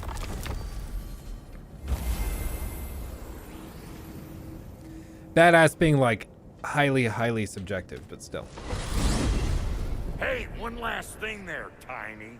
If you got Aesir at your door, then I reckon your protection stays busted. Once you chase Odin off, you got another place to lay your head tonight? And I don't mean that talky fella. I will not abandon my home. Oh yeah? And what's to stop the all-fucker from spying on you? Or Raven pecking your house to splinters while you're asleep in it? Nothing, that's what. You go get your boy, and I'll speak to a certain someone about putting you up at his place in a pinch. I love Brock. Why did Thor say the blood debt was paid? I think the rule of thumb is basically like if you owe a blood debt to somebody, it has to be paid in blood, and that could be by killing them or by fighting and it being like a fight worthy of paying the debt, basically. That's how I took it. So Thor, the other thing is that it likely seems that the Allfather didn't want Thor to kill Kratos for whatever reason. So the max he could do was this. I have something cool that was just delivered that I'm going to go up and get. And it has to do with God of Boy. So give me a second. I'll be right back. I'll just leave him here in case Mimir says anything funny. Give me like 2 minutes. I gotta run up and grab it. Okay, I'll be right back. Gotta untangle myself from all the cords though. Okay.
It's big. It's big. You've come to expect nothing less from me, haven't you? She big. You ready?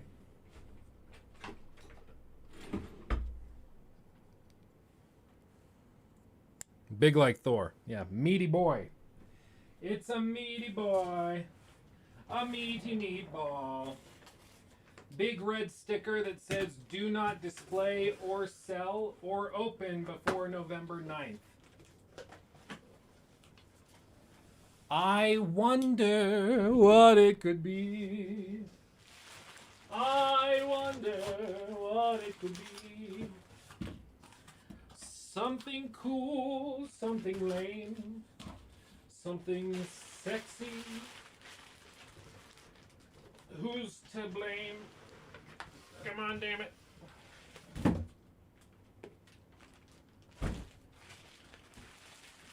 Get out of the way, damn you.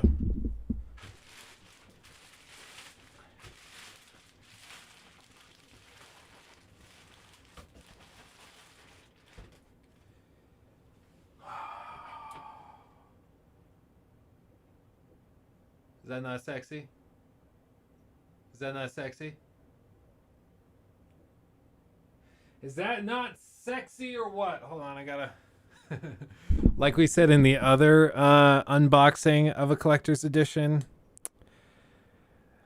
we have to undress it. Hold on, let me change camera angles, because this camera doesn't have autofocus. So, just a second, hold on. Swap to this camera. The chat box is broken. I don't know why. I think it's YouTube being stupid. So, hold on. I'm just going to delete that. Delete that. You know, the chat box on screen was fun while it lasted. And then this. Transform. Fit. Okay. Voila. Here we go. This is the big boy. This is a big boy. As we said in the last unboxing, we have to undress it. I don't know. Okay, it's got them on the sides too. I'm not going to show you this side because it will reveal what's inside. And I don't want to spoil it. And on the bottom, jeez, man. Okay.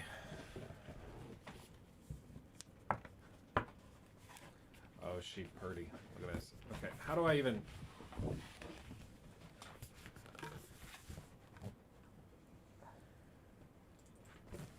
You gotta be patient.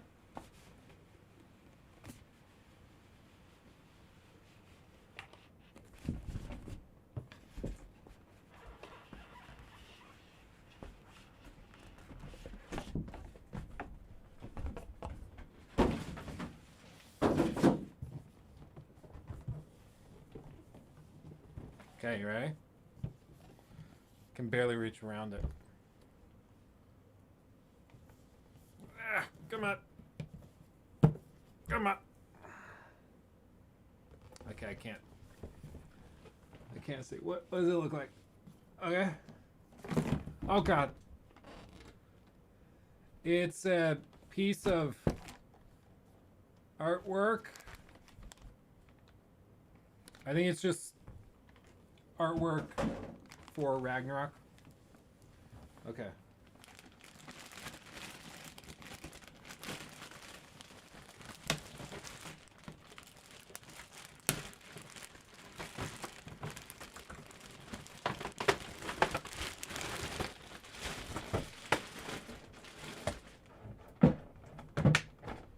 Okay, here, look at this.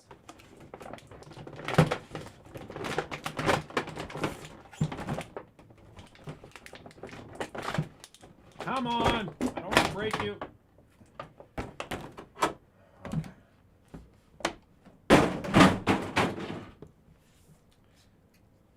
Look at that.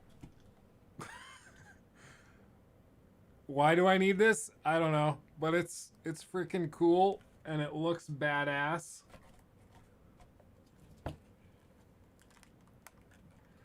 Why has this sticky thing on it?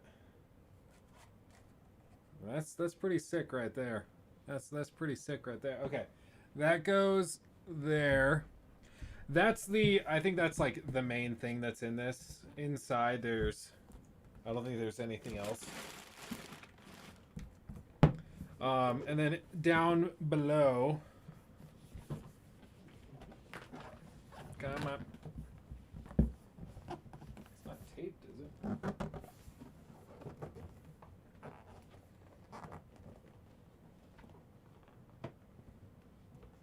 Come on. She very snug.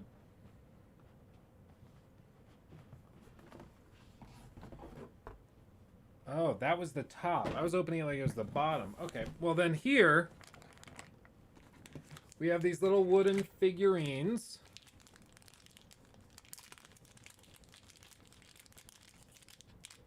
This is Faye. I'll hold them up to the camera just a second.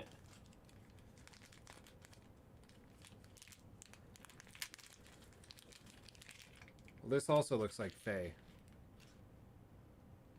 I think it's Faye and Freya. No, it's Freya and Freyr. Freyr.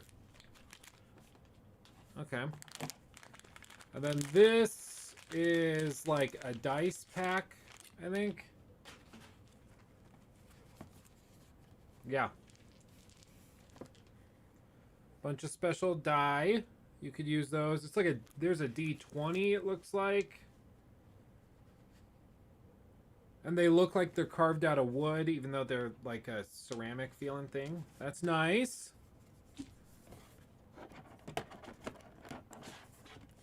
And then a steel book. And inside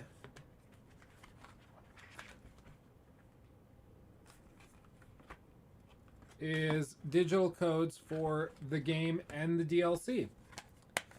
Which I probably should do a giveaway for, shouldn't I?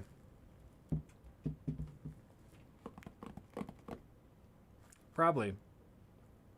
I've actually wondered, would the like best way to do it be to like announce, hey, in the next video, I'm going to be talking about God of War Ragnarok, and I'm going to show a card with the game code, first come, first serve. Whoever unlocks it gets the code. And then it's just a free-for-all. It's like whoever clicks on the video first gets it. And then we could do it, like set it up as a premiere. That could be fun. I don't think there's a stand included for the hammer. Yeah. They want you to just lay it like this wherever you put it, which honestly is not that bad. But big boy. Honestly, as far as collector's editions go, I'm going to put this back in here. Hold on.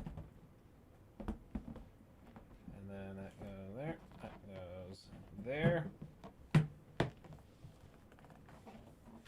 Honestly, as far as collector's editions go, it's pretty minimal. We have a hammer, which, I mean, the hammer is dope. When it catches the light just right. I mean, it looks... Come on, Mr. Camera. Come on. You can do it. Focus. I command thee to focus. Okay, it doesn't want to focus, but it's nice. Nice quality leather wrap. I mean, rather pleather wrapped.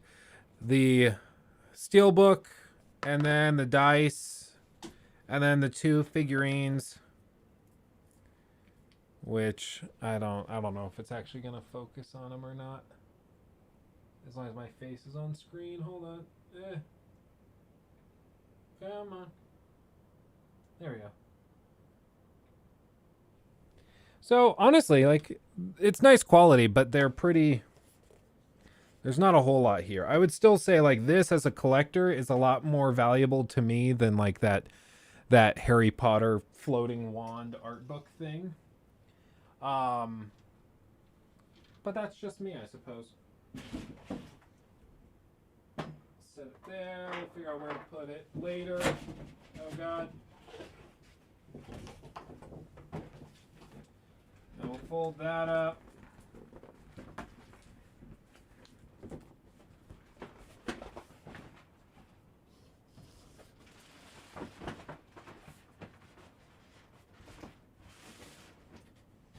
Nikki's gonna kick my ass when she sees that I got more boxes. I just had to pay somebody to come and pick up all of the boxes that we had laying in the garage.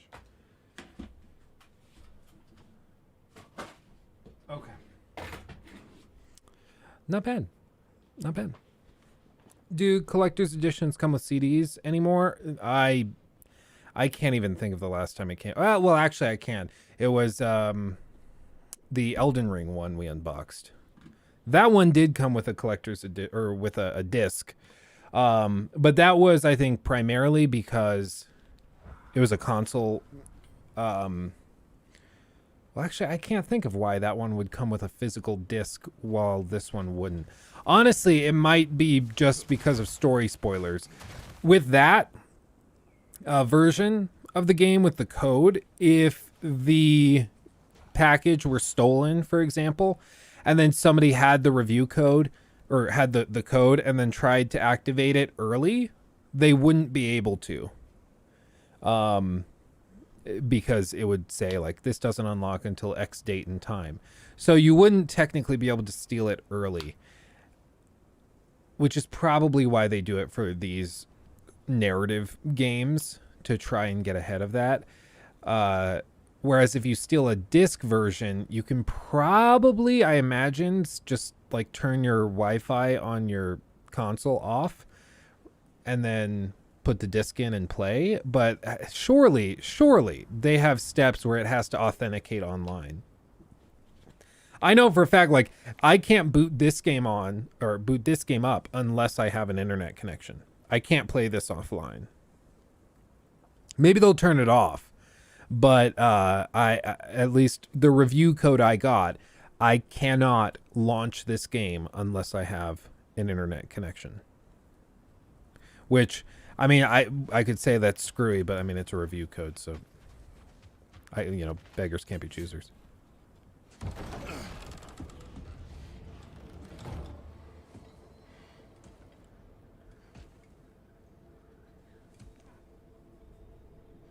Brother!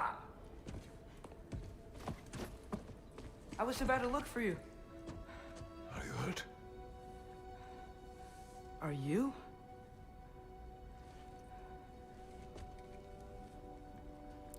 For the giveaway, we could do it through Discord.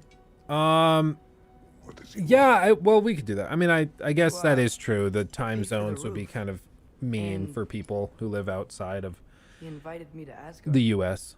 Did he? I couldn't hear once he went outside. I told him no. Obviously.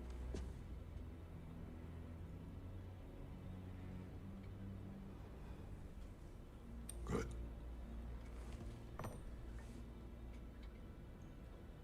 Why were you searching for Tyr? If I told you I was looking for him, you would have said not to. So you hid the truth from me. I wanted to tell you. I really did, but now that you know, there's something you should see. No. Just trust me, you'll want to. Trust! You have broken my trust. Then let me regain it. Let me show you what I found. Besides, we haven't seen the last of Odin or Thor. And clearly they can just walk in and blast holes in our home whenever they want. There's only one way to get them off our backs. And I think I know how. Sir.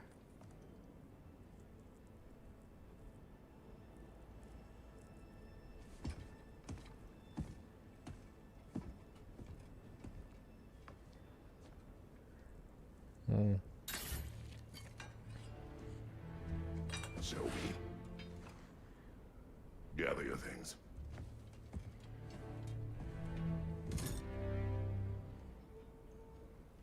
Thankfully, we still have all of that stuff from the last game.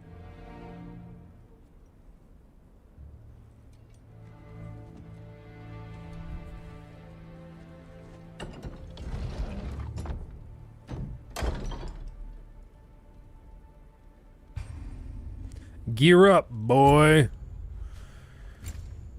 Okay. So different archetypes depending on what you want to do. Strength, defense increases, or just regular. for these, I don't know what will feel like as we continue playing on with the Give Me God of War setting. As of right now, like the hits aren't hitting me as hard as I was expecting. I thought it was going to be like a 1 or 2 shot down, but I'm able to eat like 3-4 hits and be fine. Might have been just for this tutorial section, but I don't really feel the need to have a ton of health. Having higher strength and therefore damage output seems like maybe it'll be a higher net benefit. So I think we'll probably steer towards strength for this initial bit, but we'll do that. We'll go back out here. It's gonna make us select this. Stats, yes, stats help, hide help, tutorials, you gotta love them. Steel handles, Spartan rage, shield, different options here. Atreus, different bow options, and then armor. We can customize Atreus's armor when we get there eventually. For this wrist armor, all of that's the same. Crafting upgrades are available. And then Leviathan axe. Axe melee against burning him. Yeah, that's useful. Charge up the Leviathan axe.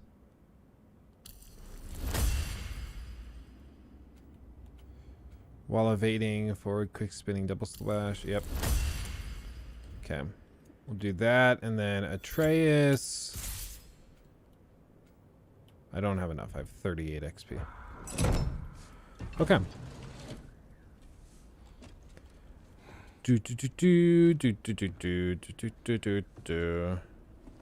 Are you ready? Go. Looks terrified.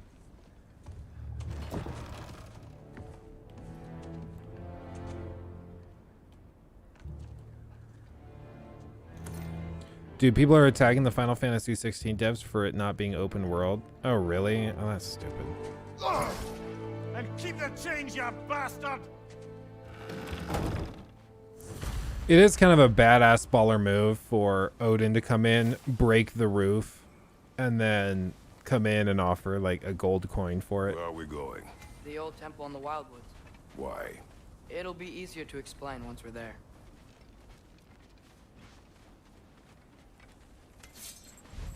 Did Odin say anything else while you were outside? Yeah. He said he doesn't care about Jotunheim anymore. That the giants can keep their secrets. He's averted Ragnarok his own way. You think he knows all the giants are dead? I'm more concerned that it no longer matters to him. What's he up to? What happened here? So close to home. Open world was the worst part. I don't know. I never played 15. Something else is out here. I was going to, and then something happened with scheduling, and I kind of reworked what we were playing and never finished it, never started it. I don't know. I've heard mixed things about 15. Some people seem to love it, others seem to hate it. Oh, damn it. My drawer popped out.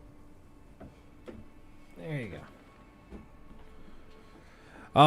So I don't know, but it's so stupid that people do that. Like, I keep hoping that eventually we'll reach a point where the gaming community has kind of matured to the point where people don't feel the need to like threaten developers with death when they don't like how something turns out in a video game they're playing or something like that. I keep hitting spacebar. I'm sorry. But it keeps happening. It keeps happening. And it makes me think like, okay, who are these gamers? Like, they have to exist somewhere. Like the types that are doing this stuff, like threatening death on Gotham Knights devs for the game being buggy. Oh, guess the bridge gave out. Gonna need another path to the temple. We sure will. Come out this way alone. I had dreams calling me here. Dreams. Whoa, someone's still alive.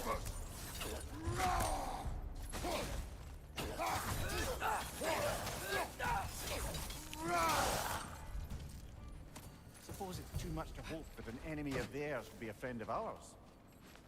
Let's check You see over something here. down there? Sure do.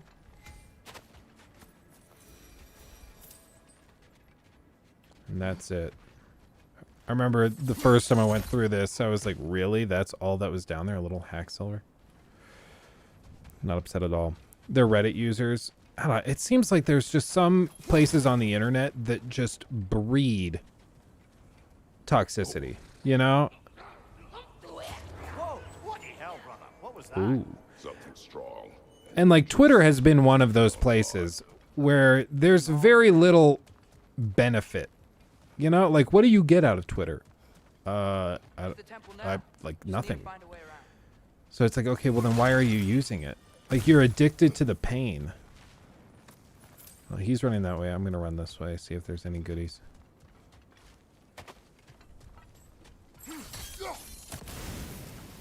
You know, sometimes you just shouldn't Whatever it is, it works fast. deal with it if you can avoid it. I have Twitter for other reasons. Cough, cough, Twitter, Reddit. Yeah, for real. Well, it's like, did you guys see that video breaking down Low Tier God? That's his name, LTG. He's that guy that's like the most toxic person ever, plays Street Fighter. He's like DSP 2.0, but way more vindictive and just nasty. He'll copyright strike videos that talk badly about him, and like he's horrible. He's just a terrible person. But he like he has thousands of people that watch his stuff. And not for like lolcow reasons. You know?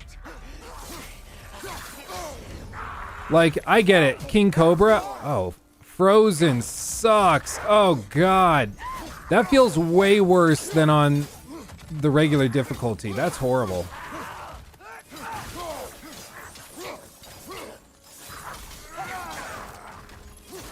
Jeez, man. I like could not roll. That's wild.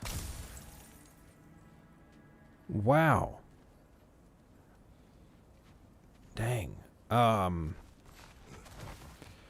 But when did this bridge collapse? Oh, a while ago. Wasn't me. It is cool seeing the old areas from the first game all decrepit. It's kind of fun. LTG has, by all definitions, male simps. Is that what you'd call them? I guess it could be that, or it could be like some weird type of daddy issues. Auto loot for stuff on the ground. Yeah, but is that like cheating? Does that not seem weird? Because I did see that in the options. Auto pickup. Essentials pick up health and rage stones when needed. Picks up pack silver, resources, and loot drops when out of combat. Full picks up, I think, just economy. Because I don't want it, like, sometimes I save health stones. So I'll do that. Just simps? Yeah, I guess. Because it's like, there's another kind of lolcow that I've followed occasionally. And he's a guy, he goes by the name Darth Dawkins. And basically, he's a Christian apologist, but he is one of the most evil and mean people you can imagine. Like, he's just a nasty, horrible person. But meanwhile, he tells you, like, that you need Jesus while he's making other Christians cry by yelling at them for not believing exactly what he believes. So like he's a lolcow in a different way, where he's just a miserable human being and nasty and evil, but he honestly thinks he's better than everybody. Yeah, he calls himself Darth Dawkins. His actual name is Gary, but he's just a horrible person. But he has a whole herd of people that follow him online and on like Clubhouse, where he hangs out mostly, that simp for him. And mostly it's like daddy issues. It's these young men who didn't have like strong male role models in their lives and in their childhood. And so they go to him as like their daddy character. That's weird. I don't have to pick it up. I'll get used to it. And it's just bizarre because they like make excuses for horrible behavior just because they like look up to him like he's their father figure. And then, you know, he inevitably bans them for quote unquote trolling or for talking to his trolls, which are just people that are negative towards him.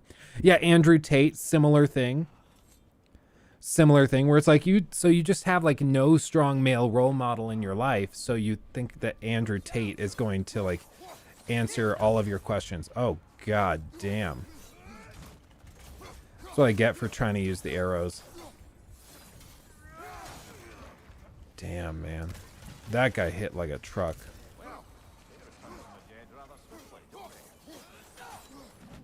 I gotta turn off the auto lock.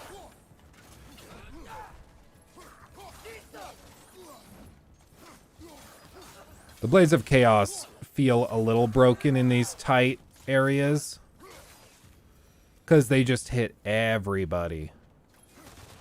It sweeps. They try to balance it by making the axe have more stun, which does it a little bit when you're fighting big boys, but it's still...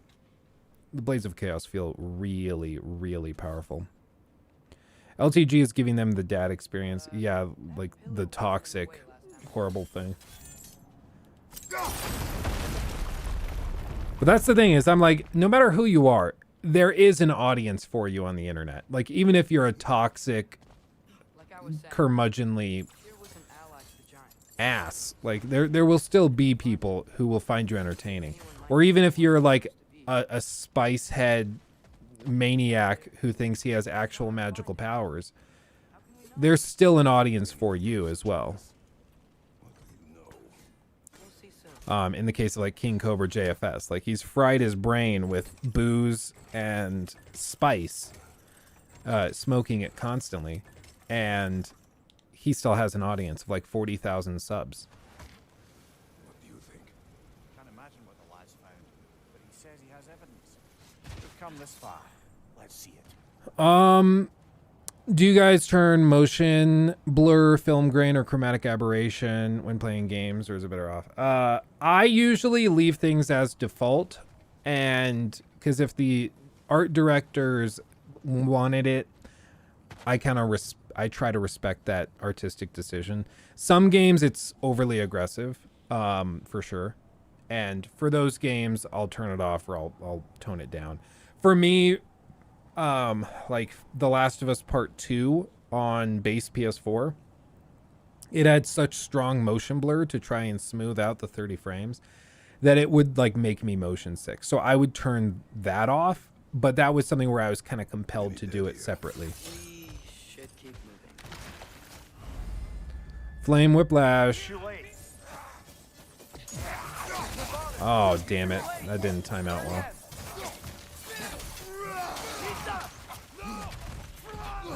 See how they sprint around to be in your field of view?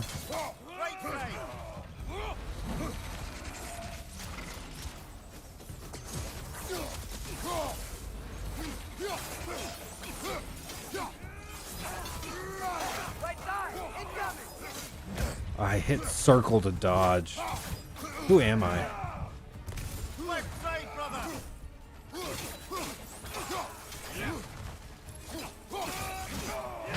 Oh, damn it.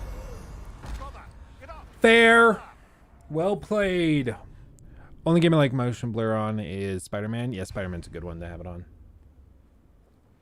I still don't know what a lolcow is.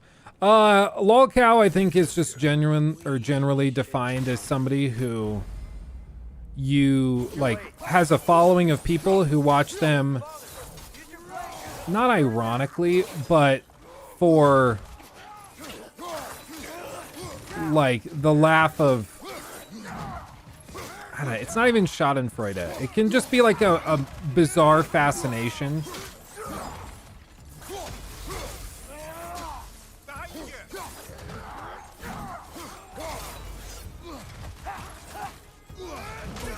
Oh, I clipped into the rock. Get away.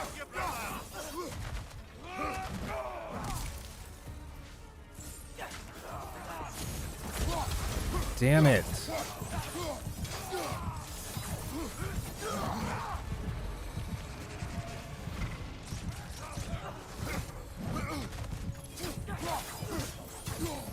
For him, I'll use the axe. Oh, damn. That thing tracks.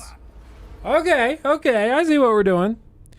Can we add a death command? I can figure that out. I might have to do that next stream, but yeah, I think we could figure that out. Where it like adds a counter. I know. Hold down triangle. Father, use your blade. Burn them.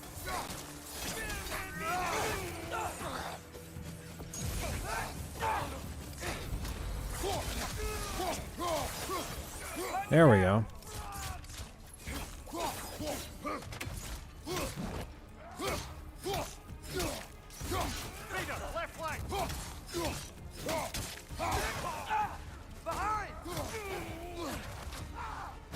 See how tight the FOV is? It gets like really annoying.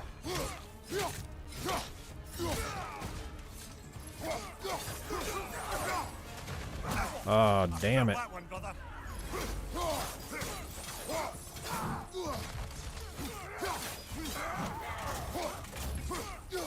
Incoming fire!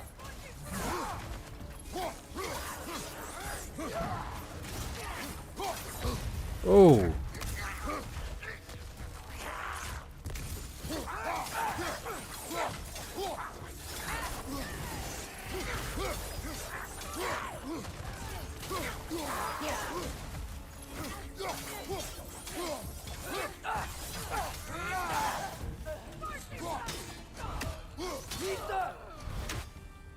Oof. Oh, golly. Oh, golly. Gotta get better at juggling. For me, it's that, like, that quick turnaround button would have been really handy in that instance, but they got rid of it for this game. They probably looked it up. Like, very few people used it unless you're playing on, like, Give Me God of War. And even then, like, not a ton of people used it. Is ray tracing in this game? I don't believe so.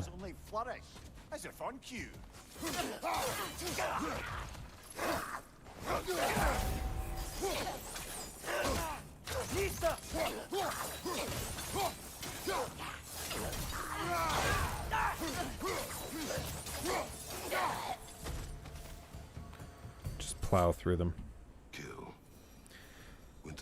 You got it. Wonder who they mean.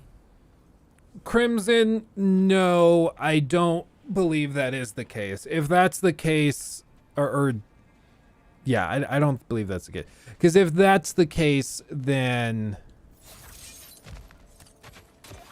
I missed it. Like, maybe there's like a small little bit of info somewhere in the game to communicate that, but I haven't seen that. See, then you just stun lock them.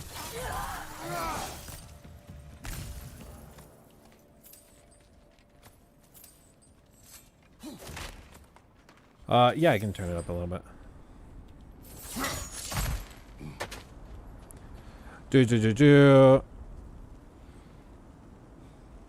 If that's the theory, Kratos isn't the stepdad, he's the dad that stepped up. I will say, like, it does get kind of tricky when people come into a game with a ton of, like, preconceived notions of what is true or isn't true about the lore.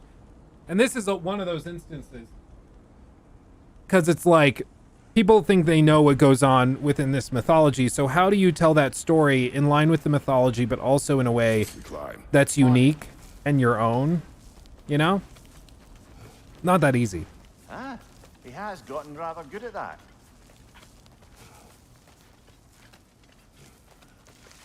My boy. Climber of boy. Yet another grizzly.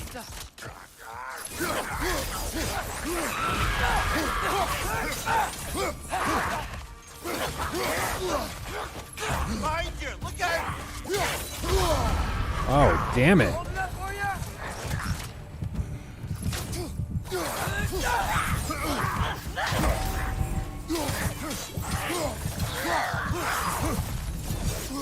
Behind you!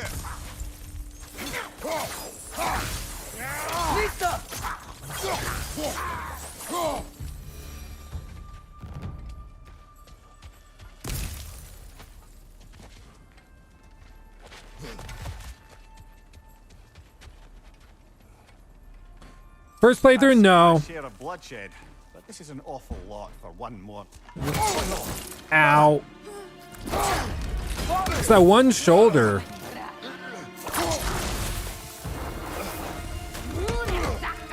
Freya hit him there too. Stalker! On your guard, brother! I think we found our predator!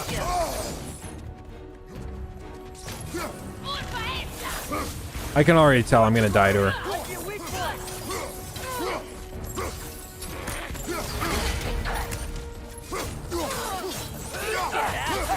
What is this camera doing?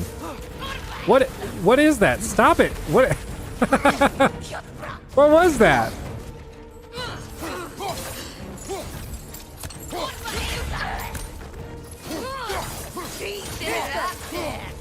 What? Stop it! See what it keeps zipping around to the wrong, like, to 180 degrees away.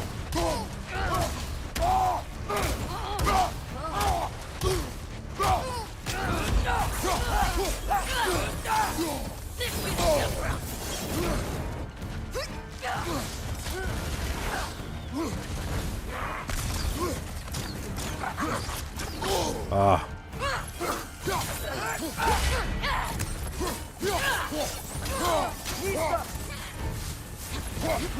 Your shield's busted, brother. Just keep your feet moving, yeah?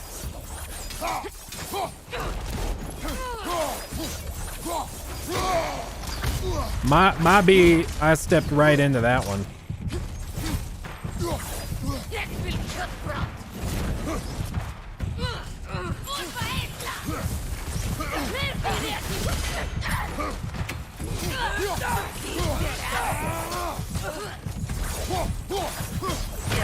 Oh, damn it.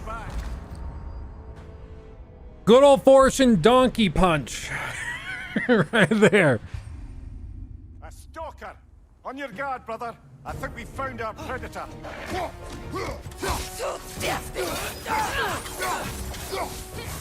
I don't actually know if the axe is better.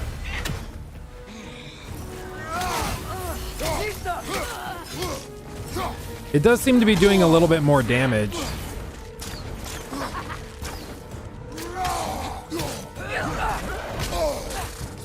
It's the donkey punch, man.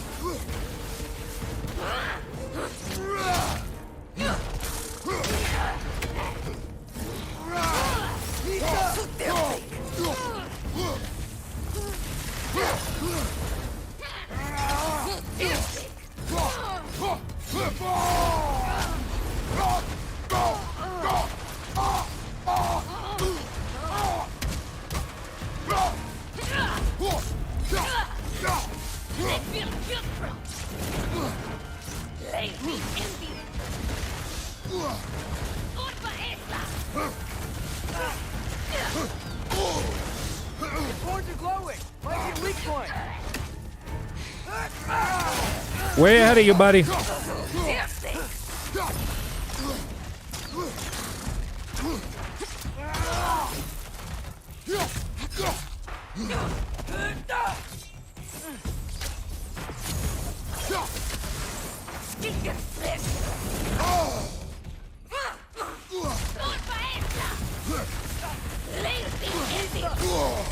Ow. God.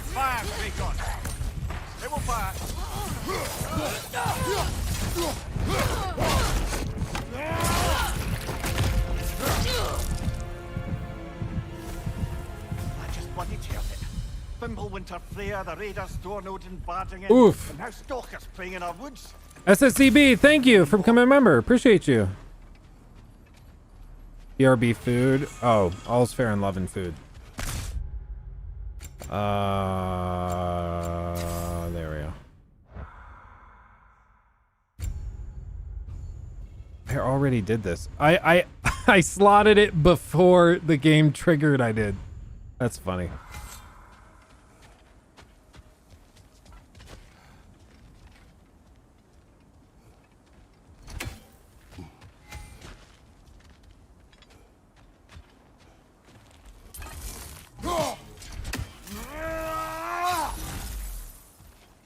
Father, the shield Mom gave you.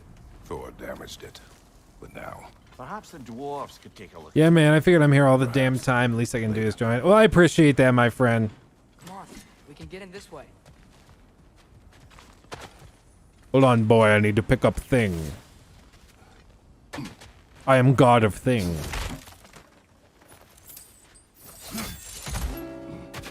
Now it triggers. One thing I do really miss about Twitch was the better integration of like stream elements and Okay. You remember all live those chat shrines we working a found? little better, Stories of things giants? like that, The emojis. panel on the left would be their origin, and the panel on the right would be their fate. Yes. Found many. I have seen them. Well, there's more to them than we realize.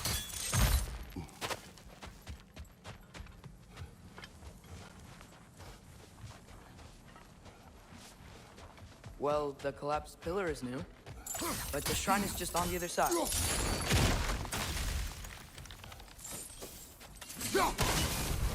That should help.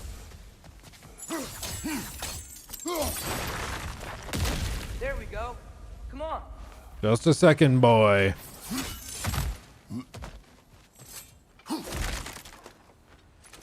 Do do do do do do do. Collapsing on a regular basis in these parts. Fimbulwinter wears down all things, even stone. You ready? Here we go. Exposition.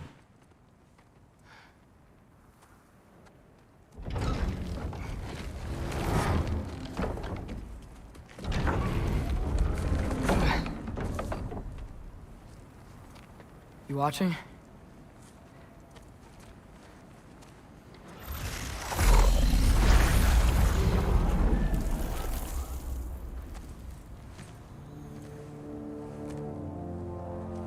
Well, that's new.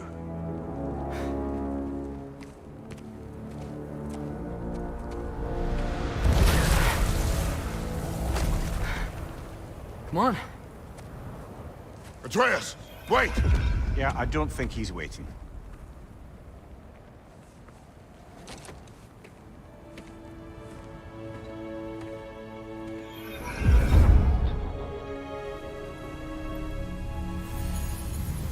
What is this, lad? Where are we? Somewhere only giants were meant to see. These shrines tell their stories to the world. But it turns out the real stories, the secret stories, those they kept here, inside. You remember the story of Skull and Hati? The wolf giants? Odin captured them because he thinks it'll help him control when Ragnarok starts. I remember. But that's not the whole story. See, this shows the giants setting Skull and Hati free. They're free. Is this the past or the future? Depends when you're looking at it. Spoken like a giant. See? No duh. The wolves are safe. Somewhere in Vanaheim. Not the first place Odin would look, I suppose. There they are, chasing the sun and moon. Old habits. Until, look, the moon gets stolen. Somehow. Atreus. See? Hati's got nothing to chase. And they say celestial theft is a victimless crime. Not totally sure who this is, but someone comes along and rescues the moon. And then, the moon blocks out the sun. A total eclipse. Haven't seen one of those in 100 winters. But then they chase an arrow, and things go back to normal. What does any of this have to do We're with... coming to that.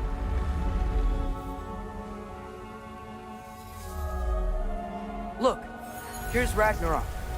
Do you see who's leading the armies against Odin? That's Tyr. If he's gonna be around at Ragnarok, that means he's gotta be alive. Right? Mimir, can this be? Odin told me he killed Tyr, and he trusted me at the time, or so I thought. What if he didn't kill him? What if he's just had him locked up somewhere all this time? We are back to ifs. Enough. Wait, We are going home. wait! I have one more thing to show you. It's just out here. Okay, boy.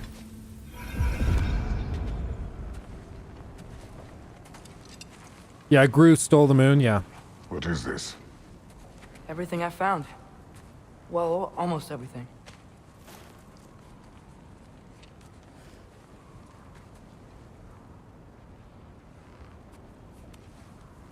That's giant craftsmanship. You've been to Jotunheim again? No, I found it in one of the other shrines. Other shrines. How many have you visited? Well, all of them? All the ones I could still get to in Midgard anyway. I don't know what it is. But it's important. Just like all this. When I was inside one of the shrines, I saw an image of Tyr imprisoned. But I couldn't tell where. There are hints inside the other shrines. They mention black smoke and the bleeding earth. But we can never figure out exactly. Yeah, Sindri's been helping me. Look, I talked him into it. It wasn't his idea. I just needed someone to watch my back.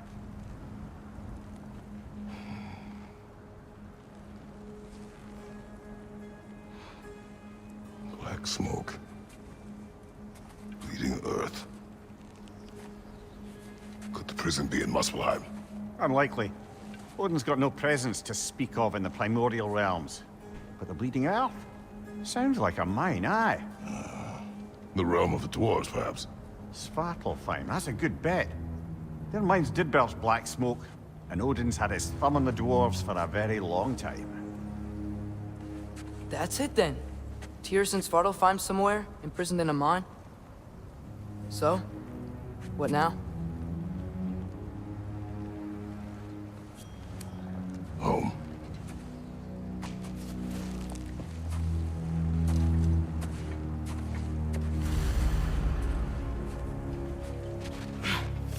This way. Ooh. Why? Even if we consider looking for Tyr, how do you have us getting to Svartalfheim? You know Odin's had all travel between realms locked up tight. Sindri said he had Yeah, so this, like, if the last game was about Kratos learning to be a father, this game is about Kratos learning to trust Atreus as a partner, not just as a boy, you know, as a son. And it's really well done. Because time and time again, Atreus does something stupid, and he's like, I know what I'm doing, just trust me, trust me, trust me. And Kratos is like, no, you're being stupid, dummy. I'm not going to let you get yourself killed. Remember when we fought our first troll out? And it's really well done. It's really interesting. We must tread carefully, brother. Danger is close. It is not my first time. I am dad of booty. I need my booty. Did you hear of Odin's offer? Yeah, and he's trying to figure out who he's supposed to be, what his destiny is. He told us about it. I wouldn't worry. Things he did I will not say, like, there's a big reliance and discussion of prophecy and not letting your fate be dictated by someone else, and I can appreciate those themes. I will say, like, I don't like it when stories just, like, tell you the whole plot of the story, and then they're like, oh, but it's a prophecy, so you can't do anything to change it, and the characters try to change it, and it just ends up happening. Like, they don't do that here. They buck the trend a little bit, and they play with it. But yeah, it's an easy narrative ploy to stick to.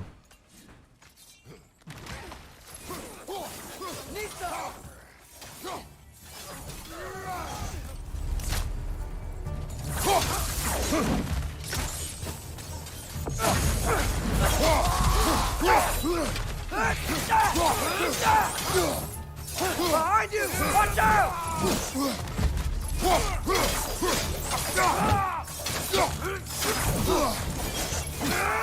Whoa! That looked like it hurt! Sure did. I didn't even see that one. Behind you, brother!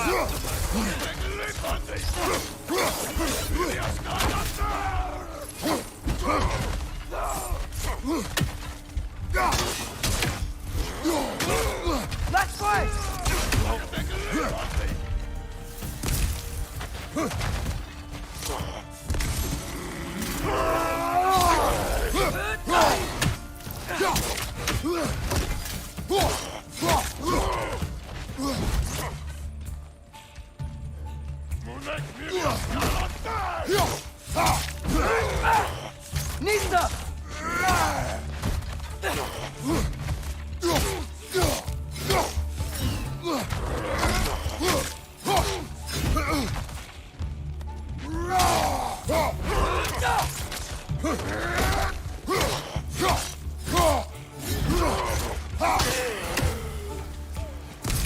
Big boy.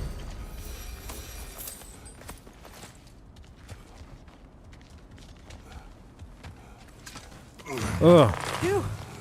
Almost home. Brother, a word. Don't hold the lad's curiosity against him. It goes with being young. In my youth, we learned obedience. And is that what you wish for him? Brother, he's going to walk his own path. If you don't want him walking away from you, then Correct, smarten up and Crimson. walk with him a while. They know he's Loki, but they, like, nobody really knows what that is supposed to mean. There's not a ton of baggage with that Find title. a way to open roam travel to Svartalfheim. Bet there'd be all sorts of useful equipment for us to... Enough. We will go. Really? But if we do not find Tyr, you will abandon your search. For good. All right. You won't be sorry.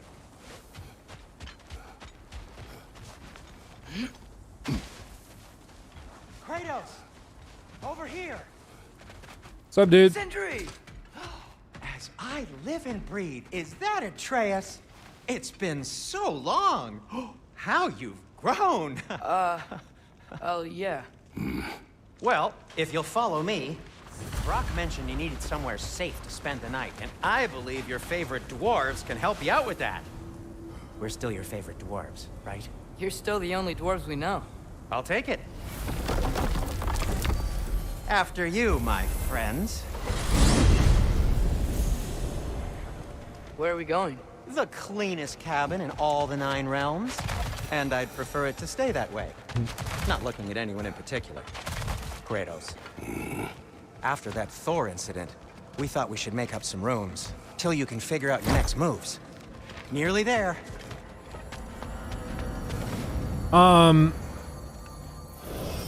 As you can see, we've settled here in the realm between realms. It's I will nothing say, much, but it's safe from Fimbulwinter. in this game, like, Kratos or Atreus has Loki being the god of mischief and stuff. I would say that that's a very... They take a very abstract approach to the god of mischief thing. Like, barely touch on it. Like, he's kind of reckless, and I guess you'd say that's mischievous, but they don't really play with that much. You're not gonna wipe your feet, are you? Okay then, your bedrooms are there, the kitchen is just over there. Anybody need a snack? Kratos? Snack? I do not need a snack. What we need is your help getting to Svartalfheim so we can try and rescue Tyr. To Tyr? Alive? I mean, that's... What? It's okay. I told him everything. Everything? You aided my son in disobeying me. No, I kept an eye on him. On your behalf. Nothing risky, everything very safe. Somebody else speak. What's important right now is that we try and open up travel between realms again. You said you know a way? Yes, I do. It's just a lot of mud. Then why haven't you opened the way already, man? Well, to be frank, there was something we needed your help with. Oh! The Holder brothers finally require the services of the smartest man alive. That's it precisely. Hey! Not so fast. How'd that get in here? What the hell is it anyway? That is my son. Well, what in all yarns me that happened to him? He's too damn tall now. And he looks like... that. I blame you. Well, come on then. Let's get him something that fits at least. He's just getting older, you dark prat. Didn't you ever have an awkward phase in your youth? Hey. I suppose what's done is done. But you'll be putting your foot down from now on if you know what's good. Oh, he's trying. Believe me. All right, let's gear you fuckers up before you go off gallivanting. Begin with this. Busted up good. Wouldn't you rather I just whip you up a new one? It is important to me. Well, I'll see what I can do. In the meanwhile, how about I fix you up with something to get you by? Booyah. Finally. I only got materials to make one of these in the here and now. You bring me more resources, we'll see what we can do.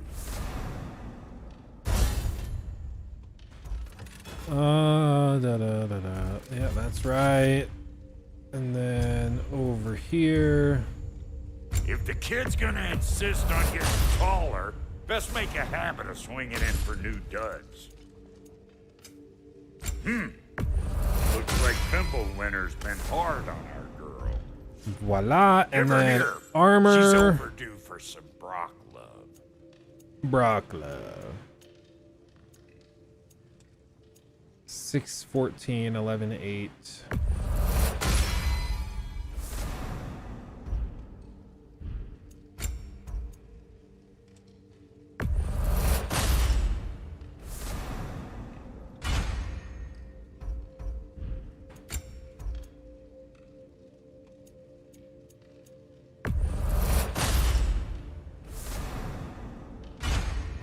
Okay.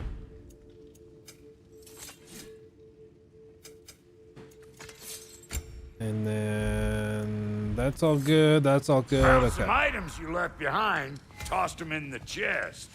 What would you do without them? I'm gonna go look around. Check out my room. Tell Sindri when you're ready. Okay. Let's see. This place is great, Sindri. That thing, the chest that lists recovered items and provides them back to you, that always felt weird to me because it's like, I don't know. It just feels like you should be punished for not collecting things in the arena. But the problem is, if you don't collect things or if you don't see something and you don't grab it, then you'll just miss out on something you really need, you know? So it's just weird. Codename Frost just popped in to say hi. I picked up Ragnarok, so I'm off to play it. Keep up the great work.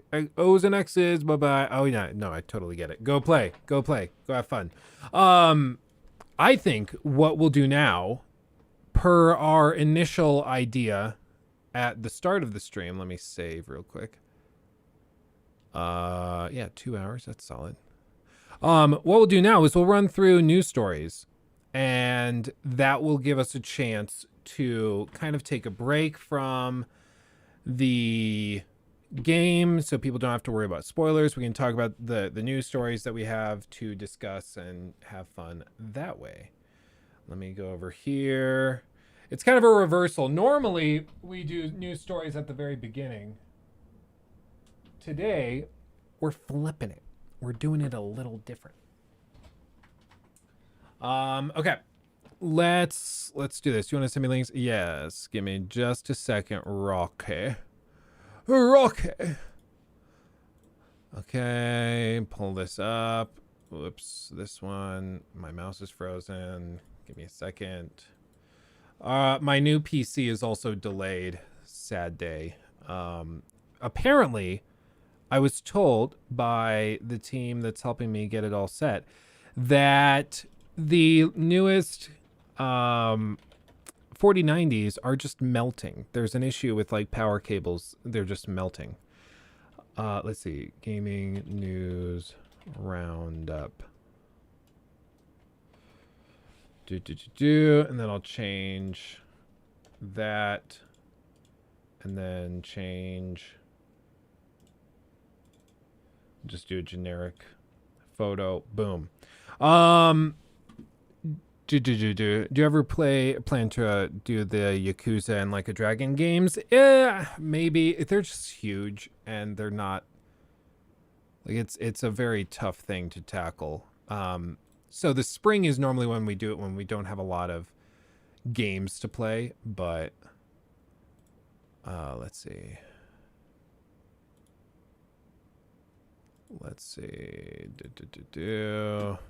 Okay.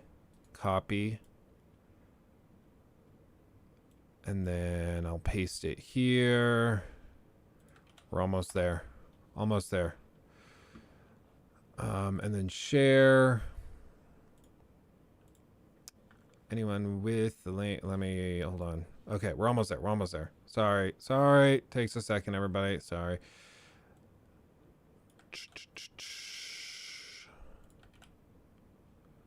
Booyah, there's one, and then Imperium, if Imperium wants it. Here is it for Imperium as well. Voila. Okay. So the first little thing we're going to tackle, more news surrounding the Activision Blizzard stuff, because of course there is. Sony's still fighting tooth and nail. So, I mean, you can't blame them, because let's be real. It's a very, very bad thing if Xbox pulls off this acquisition for Sony, but it's just really rich coming from Sony, because Sony has been doing this thing for a very, very long time. You know, it's the pot calling the kettle black in the most pure way imaginable. Like, it's just so cringe. For them to be like, oh no, Xbox is bad because Xbox is going to make these things exclusive. Anyway, we have God of War Ragnarok launching today, exclusive to PS5. We own the studio, and it's not going to come to PC until some indeterminate time in the future, at which point it will, of course, still not be available to Xbox or any other platform holders. It'll be available on big third-party platforms. Let's see, we talked about that one. We talked about that. Okay, hold on. Let me just cancel that. Okay. So this is just silly, but this is what we're dealing with. So they're talking about it all new. The EU is launching an in-depth probe of Microsoft's proposed Activision Blizzard acquisition. This is something I genuinely am not sure about, though, is how this works with, of course, these are multinational corporations, but like, say every country on earth approves of the deal, but then like the UK, their regulators say, no, we're not going to allow it. Like, who gives a crap? Like, can they still just push it through? I genuinely don't know. I genuinely don't know, because it's interesting, the idea that each of these places has to approve it and each of the regulators have to approve it. But I don't know what that would practically mean. You know, like, I don't know if they can just push it through either way. So we'll see. But it's just another round of this stuff. Everybody is kind of split on this. It's really difficult to say whether or not this will actually end up going through. But we'll see. I mean, they're pushing it. They're going to try as hard as they can. And if anybody could make this go through, it would be Microsoft. I mean, they're like a $2 trillion company. So it's like, if anybody has the resources to grease the right wheels to make it happen, it's them. It's just a question of whether or not they actually can manage to pull it off, because it's easier said than done. And especially Sony is, and they have been spending millions lobbying, trying to get this thing knocked down. So we'll see if it actually goes anywhere. Let's see. We talked about that last week. This thing was funny. I don't know if you guys saw this. This is just stupid. Oculus founder has made a VR headset that literally kills you if you lose your game. Quote, the only threat of serious consequences can make the game feel truly real. Which is it's just hilarious. The killer headset is inspired by the Japanese anime series Sword Art Online, in which characters put on Neva gear, I guess is what it is, VR headsets, and discover that a mad scientist has trapped them in a virtual world. The players have to fight their way through a 100-floor dungeon to escape, with the catch being that if they die in the game, they die in real life. It's kind of a fun idea, flipping it.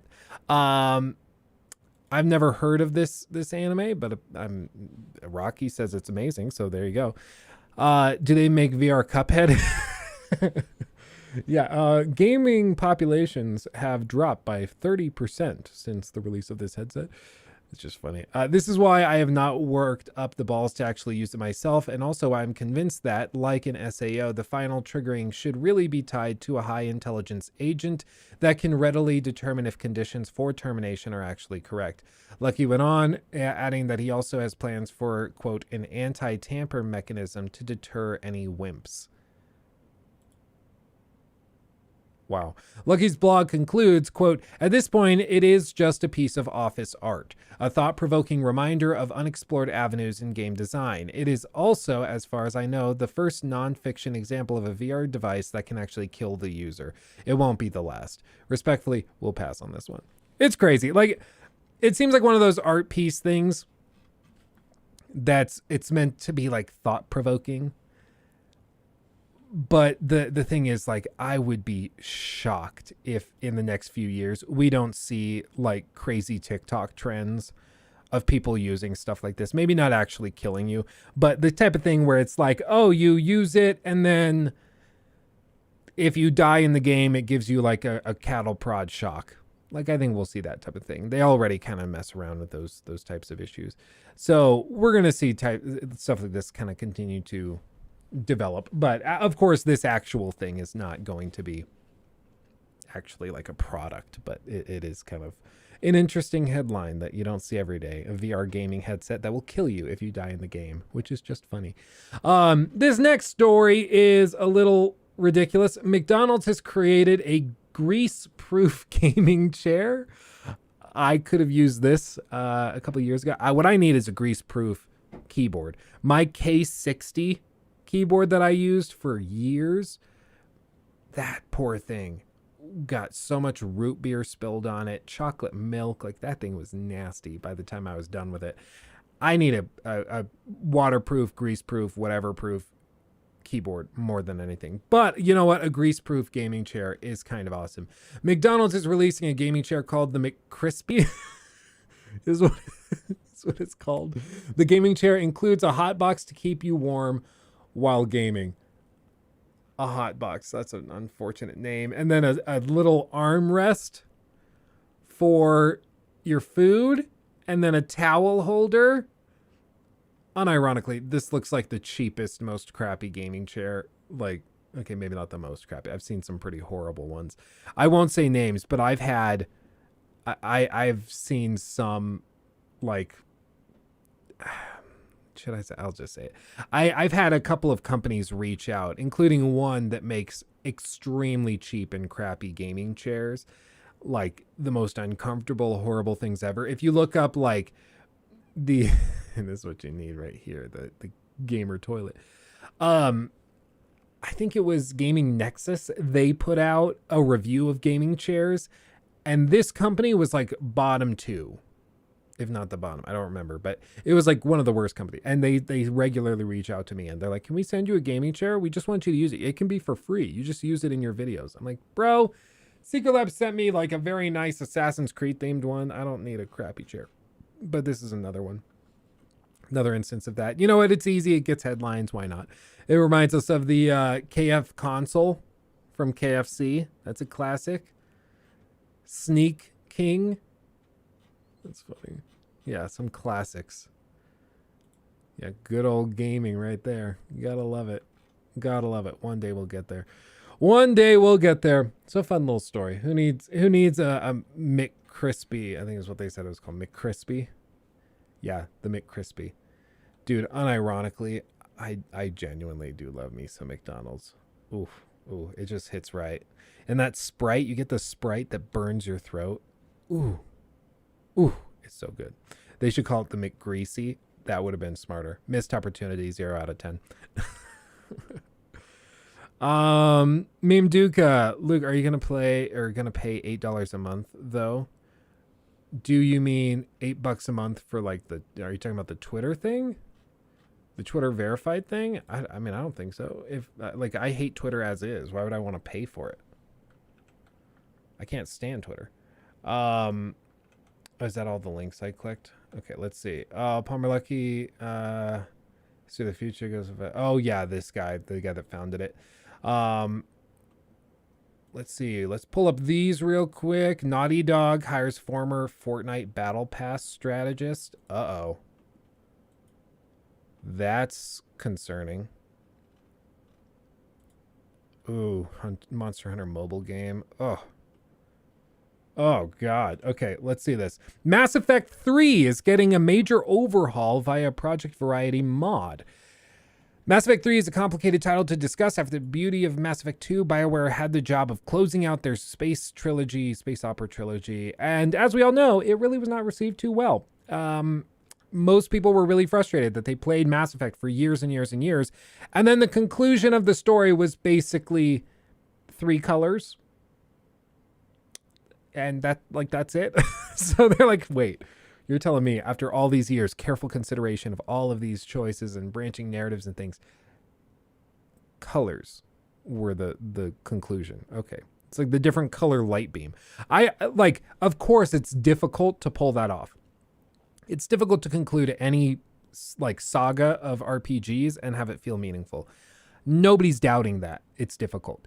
What people are doubting is that they could have done better. Obviously they could have done better. And this is the thing. It's literally their job. It's the same thing with the Gotham Knights running at 30 frames thing or having all of these bugs at launch.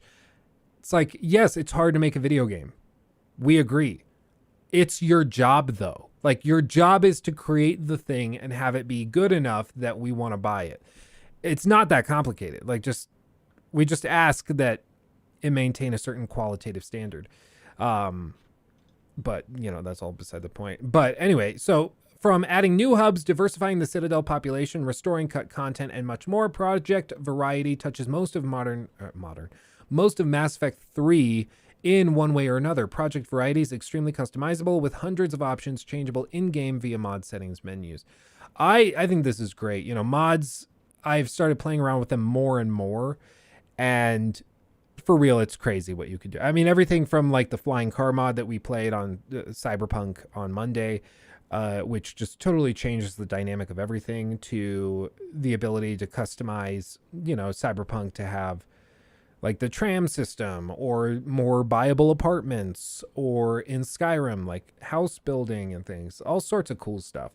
And unfortunately, it seems like mods are really not a point of discussion very commonly from the studio's perspective. Very few studios are building games with the hope that they're modded in the future. One thing you got to give Bethesda credit for is that they build their games hoping that they're modded. And I would say a lot of the time it's because they hope that their fans fix the problems that they put in the game and that they don't fix. But still, you got to give them credit for leaving the game and the door open for that. Props to them. That's a good thing. But unfortunately, nowadays, it's just not really a consideration for many of these studios. But even when it's not a consideration, we still see it. Elden Ring has been modded like crazy. Even on PC, they modded Spider-Man on PC so that you can play as Shrek swinging down New York City streets. They've done a ton of stuff. So even if it's not built with it in mind, they can still get around to it. But when the developers build their games for mod support from the ground up, it's always just so much better than if they just kind of stumble into support accidentally. So it's good to see. Okay, this next story is one that really genuinely worries me. And it's because I'm really looking forward to this project, and we don't know much about it, but we're finding out some things that I think add some concerning tidbits to it. What I'm referring to is this story right here, off of GameRanks, and it's that Naughty Dog has hired former Fortnite Battle Pass strategist to help them on the development of their multiplayer game. As of right now, all we know about the multiplayer game is that it's multiplayer. It's coming from Naughty Dog at some point, and they shared this image as a concept piece of what they're planning to offer in it. It's really unclear. Nobody really knows what this game is supposed to be. Is it supposed to be a big battle royale type of thing? Is it supposed to be factions but on crack? Nobody really knows. It's just a big question mark. And we've been waiting for a dedicated mobile game.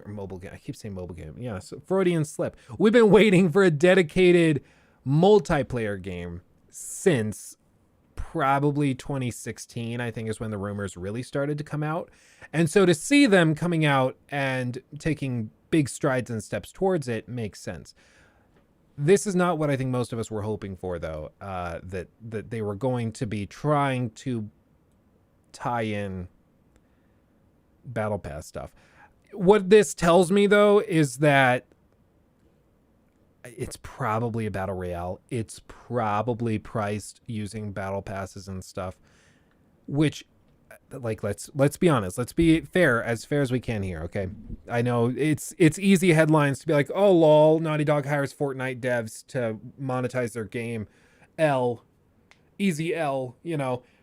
But let's be real. Okay, let's say it's, what I got from this image was that it's a battle royale with maybe a dynamic, not even circle, but like waves of stuff, like the storm that comes in and it cuts off people over here in the distance, and then eventually the storm alleviates, so you have to push through to the center circle. So there's like multiple zones that close out as the game match goes on.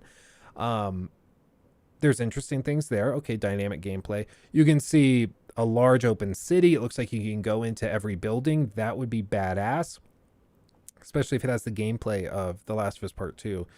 That would be tremendous with the prone, the tall grass, all of that would be great.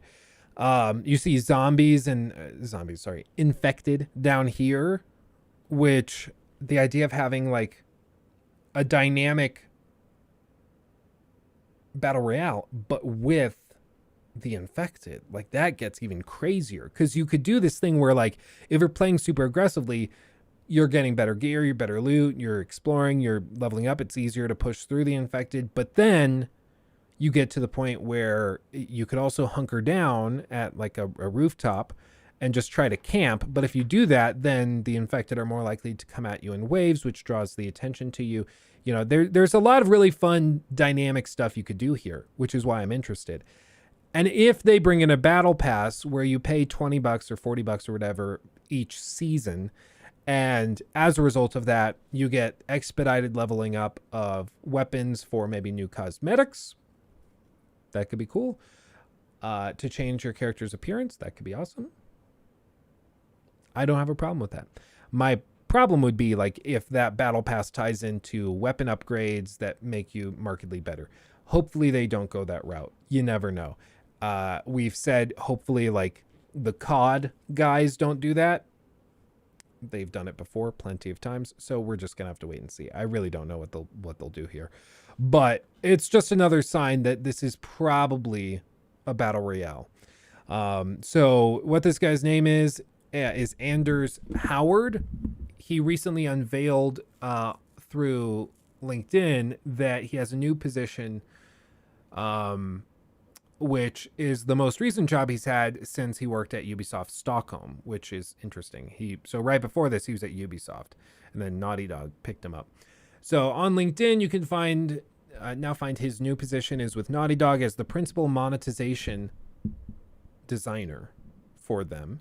This matches up with previous position the individual held. According to their LinkedIn profile, Anders Howard worked for Epic Games from 2014 through the start of 2022. Their time there was spent as a senior games designer, but what is noteworthy here is that their profile indicated they helped form the core of the Battle Pass progression. They're using there. Is there pronouns there? I don't know. If I misgendered, I'm sorry. I genuinely am not sure. I'm just reading. So, it makes sense. They're picking up somebody that used to work at Epic that has a history of monetizing games and projects. And now this individual's been hired as the head of monetization, the principal monetization designer. What a title that is. So we'll see. Hopefully, I will say, from what I can tell, Fortnite of all games has actually a really, really healthy monetization structure. I haven't played a lot of Fortnite, but it seems like it's mostly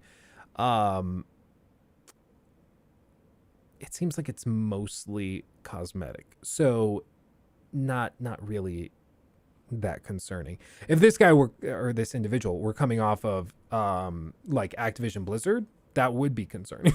And they're like, oh, this is the individual. This is the person that designed the toxic pricing model in Call of Duty Warzone. I'd be like, okay, yeah, no, get worried. But as far as I can tell, Fortnite is mostly cosmetic stuff. So who cares? Who cares? And if it's just a ton of different skins, I'm all in. So, let's see. As for other stuff, I mean, who knows? We don't know what this game even is at this point, so it doesn't really make sense to get too frustrated about it. What we do know is that according to Naughty Dog's Neil Druckmann, we know that the game will feature, quote, a storyline and a new location, and the project is large. Who knows? I don't know how you do a battle royale with a storyline, but whatever. I really don't know. But okay, Fortnite's battle pass is all cosmetic. So, I mean, just right there, that really lessens my concerns. Because, like I said, if it's all cosmetic stuff and it's just, oh, I have a different pair of jeans on because I leveled up the battle pass, I don't care. Like, that's fine. That's totally fine. Okay, this next story tidbit is actually somewhat comforting, I think. And it's basically just a description from the Take-Two CEO, Strauss Zelnick. And basically, he came out and he said that he's not interested in launching their future games on Game Pass day one.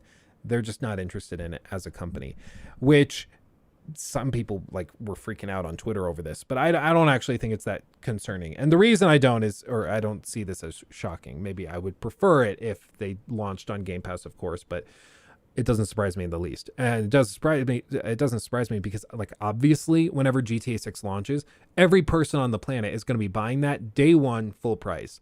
Why on earth would they take it to Xbox Game Pass?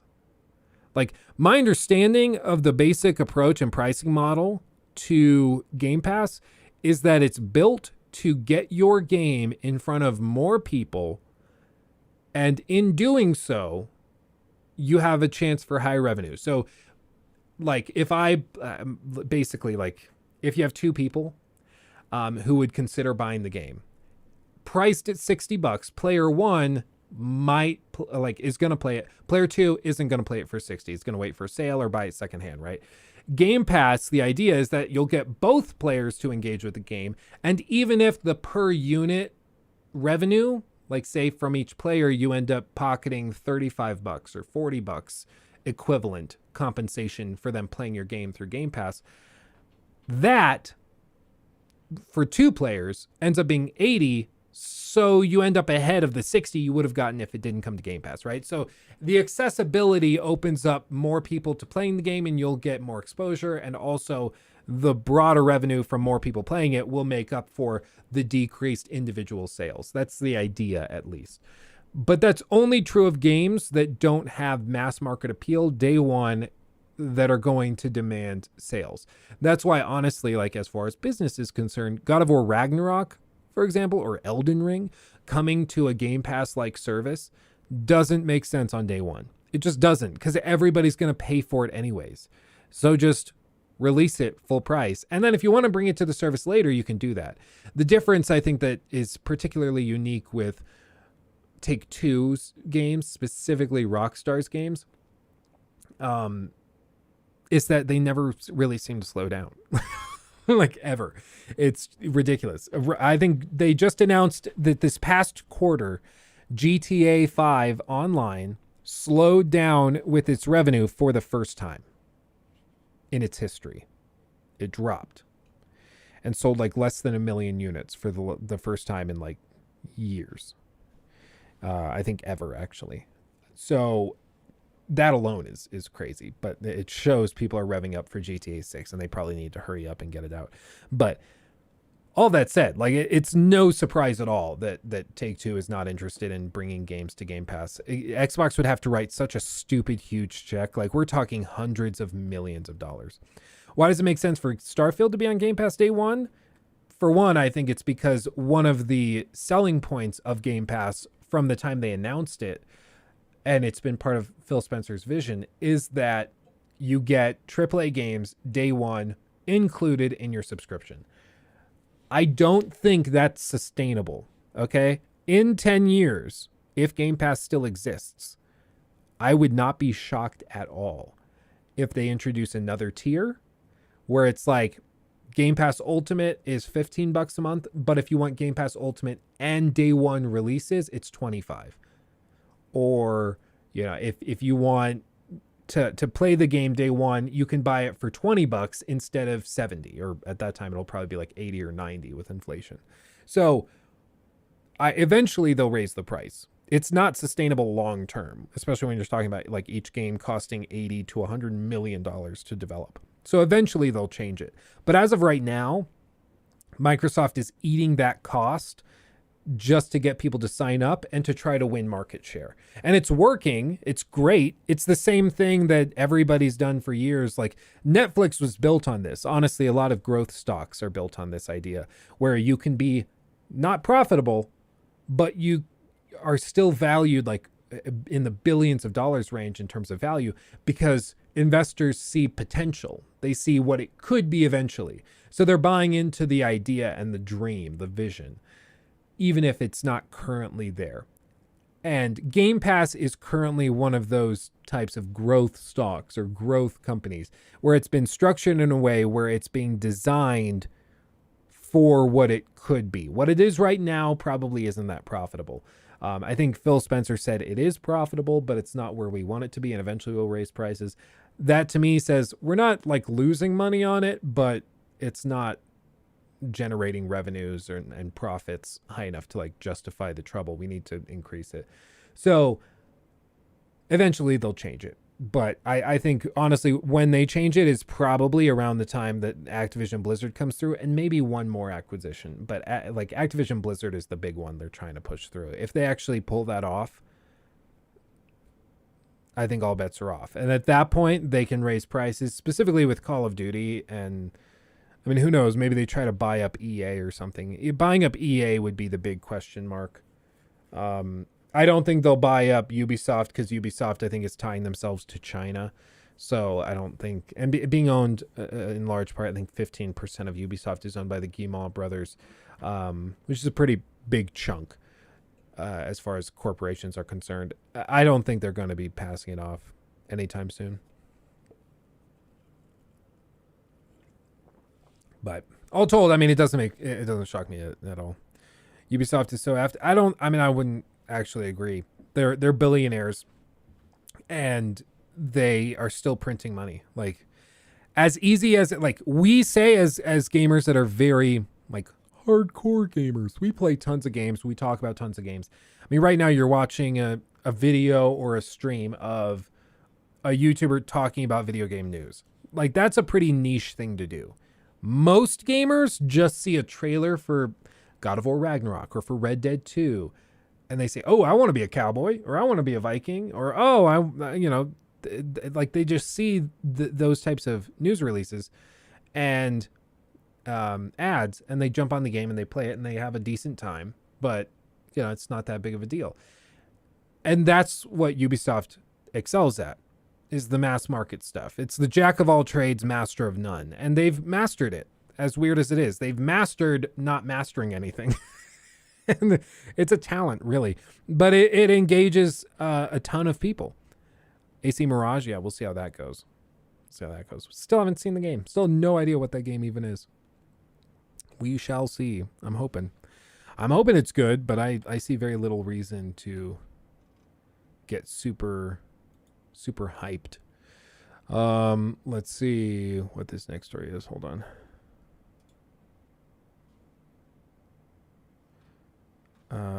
Translate, please. So this is interesting. This comes off of a website called MTN, which is a Korean, it looks like a South Korean news site. It's kind of tough to tell because basically this is like through Google's auto translate tool, and it's like really clunky, and it's Google Translate. It doesn't work very well, let's be honest, but it works well enough. Basically what this article describes is news and leaks regarding a Sony game IP collaboration within Horizon as a franchise, developing an MMORPG, which is very interesting. What this screams to me is Fallout 76. It screams Fallout 76. And what I mean by that is not necessarily that it's going to be terrible. It might be great. What it screams to me is the idea that they're probably setting aside this franchise for a while because Guerrilla wants to work on other things. And as a result, they're like, we can't just let that franchise sit on ice for 10 years while we work on other franchises. So let's create a living game that we can have another studio work on, and we just indefinitely update it.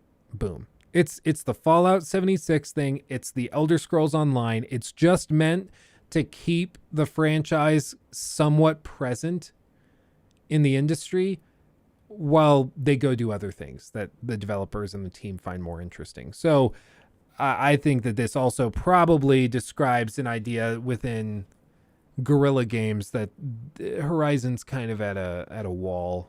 They don't feel like they don't have that many fresh ideas. And it's like I was saying when I reviewed and critiqued Forbidden West. I just felt like it didn't bring much new to the table. So you know, I'm not feeling it. So we'll see if they actually announce it. These types of projects get started all the time. Who knows if it actually turns into anything? Maybe it's a mobile MMO like Diablo Immortal. Maybe. I don't know enough about these studios or who they're getting involved with it. Yeah, it's really unclear. Let's see. H-Seed is known to have created a new project using the IP of the box office Guild Wars. NC's North American Development Corporation. At that time, it was organized as one of the new development organizations under the name of GW Seed. But as the development of new projects using the Guild Wars IP stopped, it was organized as the Lineage IP business headquarters. I'm not sure what that even means. NCSoft has oligopolized, that's a lovely word, oligopolized the MMORPG market in Korea and Taiwan based on, quote, the Lineage IP. Although it is forming a fandom with high cohesive power, new works other than Lineage IP did not live up to expectations, and there was a limit that it could not use its power except in domestic market and overseas market, such as Taiwan. Interesting. I don't know. I mean, this is the other thing that you have to remember. It's surprisingly enough, it's not all about us. There are large markets outside of Western gamers that these huge multinational, international corporations want to tap into. And this could be an attempt to do something like that because overseas, especially in Asian markets, this is like MMORPGs and MOBAs, those types of things are very, very, very popular. And as a result, like tapping into that with a sort of tweak on an established franchise could be the way that they go. I mean, I think the other thing is that we might look at this news and freak out and be like, oh, well, we don't want this. But it's like, yeah, but this is separate. It's not even being made by the same studio. I think the frustration with like the Naughty Dog multiplayer game is that Naughty Dog is known for like single player linear narrative games, and so the idea that that team is working on a multiplayer game is kind of disappointing because we would hope to see something else, something fresh and new, and so for that team to get caught up working on a game like that is a little frustrating. But we'll see. This is just an attempt to use the IP for something and to tap into a market that they don't currently have much influence in, which makes sense. I mean, shocker. Let's see. This next story is a continuation of crap surrounding one of my favorite games. It's really, really unfortunate. But basically, Disco Elysium directors accuse Zaum, I don't really know how it's supposed to be pronounced, I'm terribly sorry, and shareholders of fraud, as the company says that the developers were fired for misconduct. This will kind of give you a quick breakdown of everything that went down. In October of 2022, Disco Elysium editor Martin Luiga, maybe, shared that key members of Zaum, including lead writer and designer Robert Kurvitz, who's a tremendous writer, really, really talented guy, writer Helen Hindpier, and lead of art and designer Alexander Rostov, had left the company in an, quote, involuntary manner, unquote. Later that month, Kurvitz filed a lawsuit against the company, and now we have a bit more details of his allegations. The whole thing is just a total dumpster fire. It's like actually a little insane. So what they said is, quote, as soon as they became shareholders, which is referring to these guys, Ilmar Kompis and Tonis Havel, maybe, possibly, I'm not sure. As soon as they became majority shareholders, we were quickly excluded from daily operations. Our employment was terminated and our access to the company's information was shut off. Our firing came weeks after we started asking for documents and financial data, which is still being kept from us. That's insane. Zaum, on the opposing side, has confirmed to GameIndustry.biz that an Estonian press report of mismanagement and misconduct further, quote, or among, quote, former senior employees, end quote, is true. Zaum did not specify any names in the statement, but the news follows the ongoing situation with Kurvitz, Hindpier, and Rostov. Zaum says these employees, quote, had limited to no engagement in their responsibilities and work, creating a toxic work environment, demonstrated misconduct towards other employees, including verbal abuse and gender discrimination, and attempted to illegally sell Zaum's intellectual property. I really don't know what to think of this. I really am not sure. Like, somebody's lying. This is one of those stories where somebody's lying. There's no mix up here. Like, both sides are saying directly opposing things, and there's no explanation other than somebody is grossly misleading and misrepresenting the truth. I don't know. It could be, I mean, the other option is that it's a mixture of things. Like, it could be that they were pushed out to take over their intellectual property by these new majority shareholders, but the majority shareholders saw that there was gender discrimination and a toxic work environment and things, and they said, ooh, perfect, we can use that, and push them out for that reason, and then we benefit from it. Could be that. But either way, it definitely warrants a fair investigation. What Compass told the Express was, quote, they treated their coworkers very badly. Despite talking to them repeatedly, things did not improve. Therefore, the company was forced to fire them. Robert is said to have been known for belittling women and coworkers in the past, but this was previously unknown to the company. It would be very short-sighted of a growing international company to tolerate such behavior. GameIndustry.biz's sources spoke of a, quote, clash of visions between Compass and Kurvitz, saying it was, quote, CEO corporate scheming on one side and a toxic auteur on the other, end quote. Which, I mean, this could be the explanation for the whole event. As horrible and disappointing as it is, I mean, it could very well be the case that this guy, just Robert Kurvitz, is a talented artist and really, you know, a phenomenal writer and visionary, but that he's just a toxic person. And maybe the success of this game went to his head and he's turned into a bit of a monster. You never know. But this is one of those things where the allegations being made against him are pretty serious on the part of the company.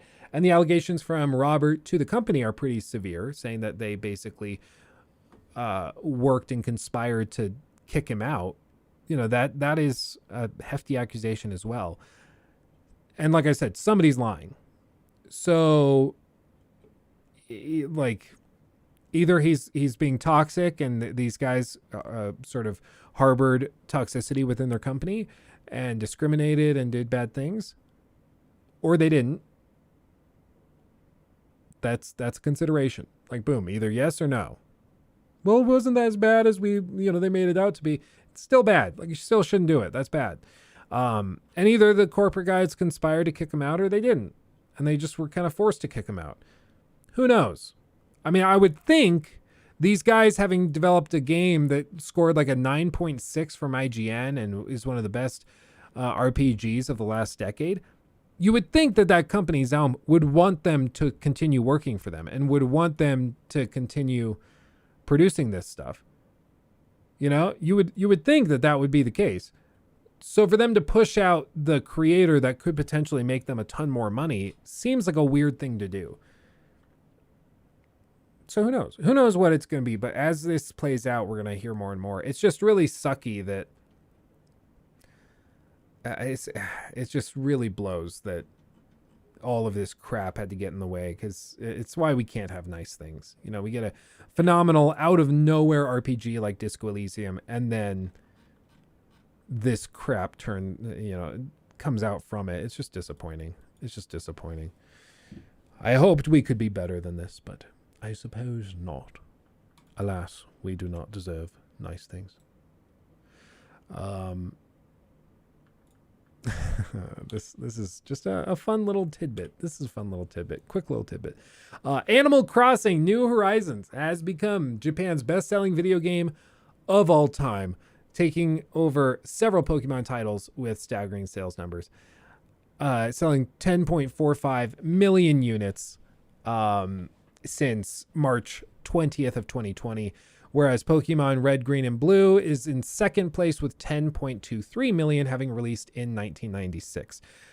It doesn't surprise me. I mean, New Horizons launched at the exact perfect time. Right in the middle of COVID, everything was shut down. I played it at the same time, like my roommates were playing. We all did this, and it was perfect timing. Like, literally, they could not have picked a better pandemic to have launched the game in.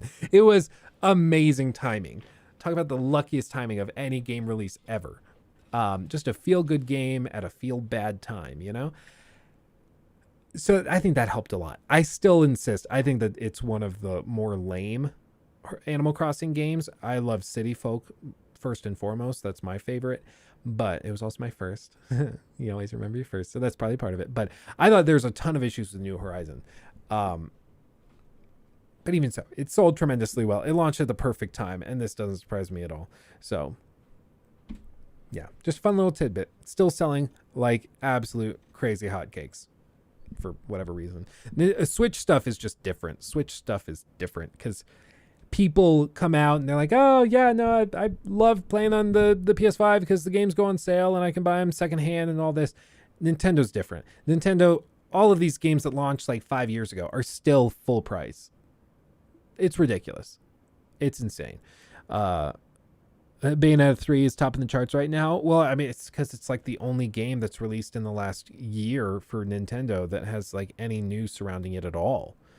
I don't think I've played a game for more than like 15 minutes on my Switch in a year and a half. And it bugs. I would love to use it more, but there's just no games for it. There's no reason to. And it feels like every generation Nintendo gets into this problem where they screw themselves doing this, and it just sucks. It really sucks. I wish that they could just get more shit out, but apparently they can't. Developing video games is hard, though. I know, I agree, but it's their job, like, to sell me a console and then make stuff for it. Yeah, you can't tell Nintendo to do anything. You're right, Bep. For real. For real. Clara, there's a really cool video about how dark the old Animal Crossings used to be, mainly the villagers actually being rude to you, which is funny. Yeah, they just used to have, I don't know. There's a lot of feelings I have about New Horizons, because it just felt like I played it a ton, and then I reached a point like 20 hours in where I just had nothing left to do, and I was just bored. I was like, what? There's like no viable way to get money regularly other than just going and fishing randomly, which isn't even fun to begin with.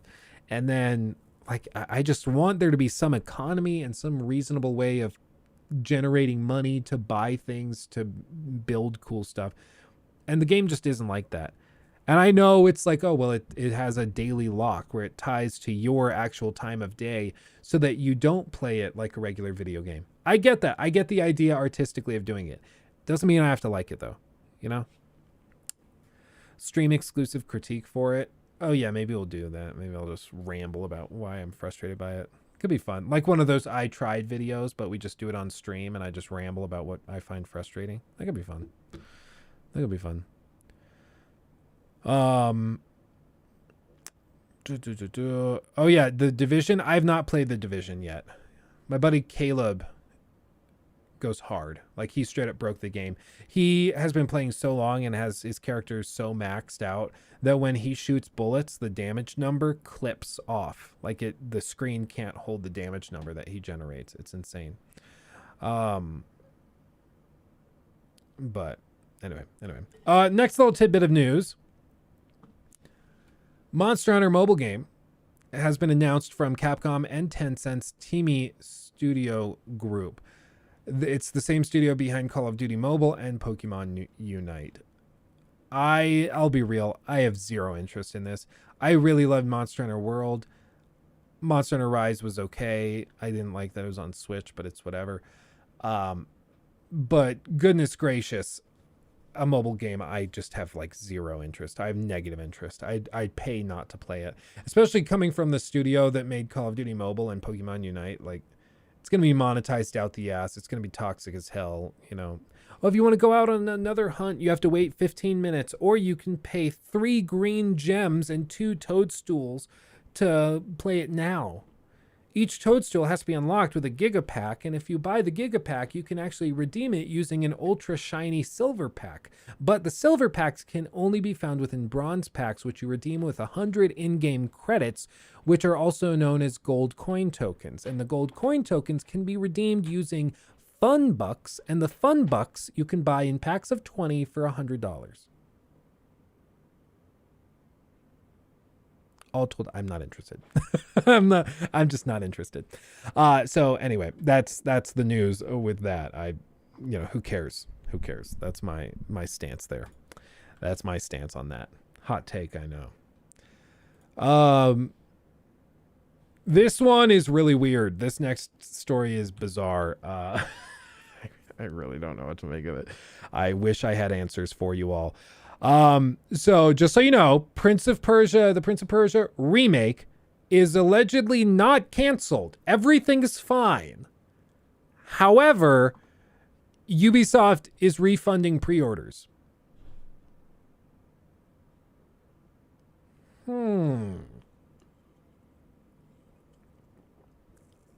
I can't think of a time when this has happened before. When the developers are like, everything's fine. Here's your money back. Don't get upset with us. Everything's fine, though.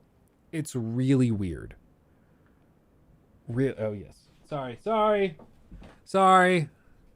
You're right, Bep. Sorry. Hold on.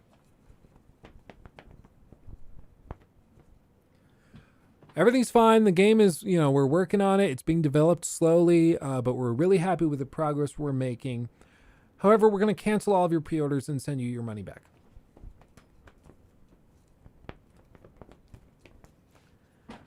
I agree. Red flag. It's worrisome. What they said is that, quote, the Sands of Time remake is still in development at Ubisoft Montreal. However, Ubisoft started canceling pre-orders and sending the money back, saying, quote, since the game currently does not have a release date, existing pre-orders have been canceled and refunded where applicable. What it suggests to me is that they probably restarted development, I would guess. Since its announcement in September of 2020, Prince of Persia: The Sands of Time remake has been delayed 3 separate times. Along the way, Ubisoft handed the game off to Ubisoft Montreal, the creators of the Sands of Time trilogy. The game was originally being developed by Ubisoft Pune and Ubisoft Mumbai.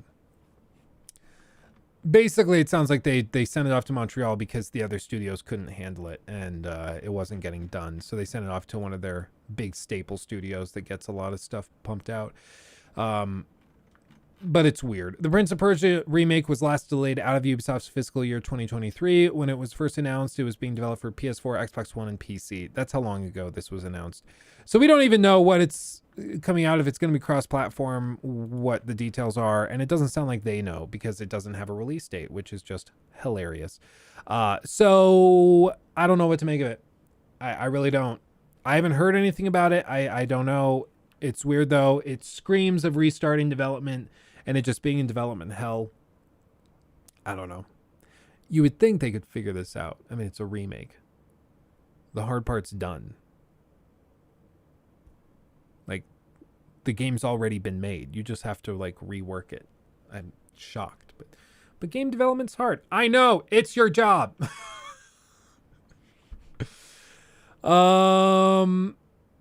Let's see. Oh yeah, this thing from IGN. This was interesting. Kind of in the same vein of the last story we talked about with Strauss Zelnick. It comes off of the same earnings call that they did. And basically he said that he will happily take delays over flops any day, which came as they pushed back the anticipated releases of upcoming games. And then they also said that they were lowering expectations for revenue a little bit. So previously Take-Two expected between $5.73 and $5.83 billion in terms of revenue, whereas now they're lowering it to between 5.41 and 5.51. The company is blaming lowered expectations in its mobile business and shifts in the upcoming release schedule for the reduced projections. Just basically they're delaying games, and mobile games are not generating as much money as they thought they were.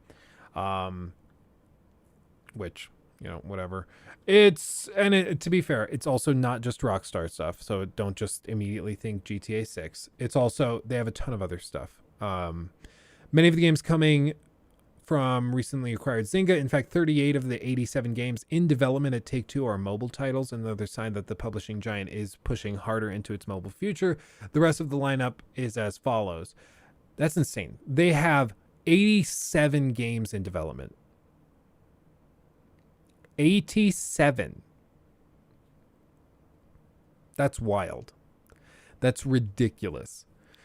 That's just insane. Like, you look at a huge company like even Activision Blizzard and you think like, okay, 1 or 2 games maybe at a time they're juggling. Maybe. But 87. 38 of them are mobile games. That's ridiculous. This is ridiculous. What the I told you guys that she'd be upset that there's more boxes. Hi. It's okay. I'll take care of it. It's what cool. What about the big box upstairs? Which one? The one we bought our entertainment center. Oh, that one? Yeah, I'm gonna have to go out there and hack that at it. one. That big box. Thank you so much. This is delicious. It's delicious. I love it. Fat, full of sugar. Oh, trying to plump me up. She's trying to plump me up for the holidays. We just got back to Lucky's just now eating. Oh yeah. Oops. What time is it? Oh yeah. Yeah. That's okay. Oops. Took a good nap though. Probably. Much love. Thank you. She's so funny. All the better to hug you with, my dear. Yeah, exactly. So yeah, this is crazy. 38 of them being mobile games. It's ridiculous. 24 are immersive core games, 10 are indie games, 28 mobile games, 7 mid-core games, and 8 iterations of previously released titles or remakes and remasters, that type of thing. I don't even know, man. We'll see. But it just goes to show you how much stuff a big, well-managed company can have going at once. This is why Take-Two is such a highly sought-after company, and is so respected in the industry, because they just do crazy well. And bear in mind, these 87 games, all of those are set to release by the end of the fiscal year 2025. That's ridiculous. That's ridiculous. I don't think Xbox, somebody was saying, I think Xbox is going to be going after Take-Two next. I don't think so. I don't think Take-Two could be bought out. I don't think they'd do it, but who knows? Who knows? But that is absolutely crazy. 87 games in 3 years. 87. A lot of mobile games, to be completely fair, but still. Let's see. Do we have any more little tidbits? I don't think so. I think that's all of them. A lot of random stuff to talk about. Yeah, that's crazy. That's crazy. But all told, I mean, it's a little bit of a crazy time. Little crazy time. 48% are mobile. Yeah. What's that castle behind you? Meme Duca, that is the Hogwarts Legacy. Hogwarts Legacy, I swear to God. Hogwarts Castle in Lego. So if you look up Lego Hogwarts Castle, that's what that is. It's pretty cool. Pretty cool. Pretty fun. Who are all these mobile gamers? It's just, for one, I think it's a lot of people who take public transit. From what I was told by somebody, a viewer, who takes like the tube to work every day. They live in London, and they said that they play mobile games a lot, but only when they're on the tube or taking the train or doing whatever else. And I was like, oh yeah, I guess that makes sense. If I'm going somewhere, I'm in a car, like I drive there. I don't have public transit, so I don't have my hands free, right? So I think that's part of it. It's also huge in Asia, so I think that's a big thing. And I mean, right now, my audience has very little representation from Asian markets.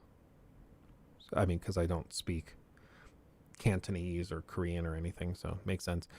I have the same book sitting behind you. Oh, the Witcher one? Yeah, it's pretty sick.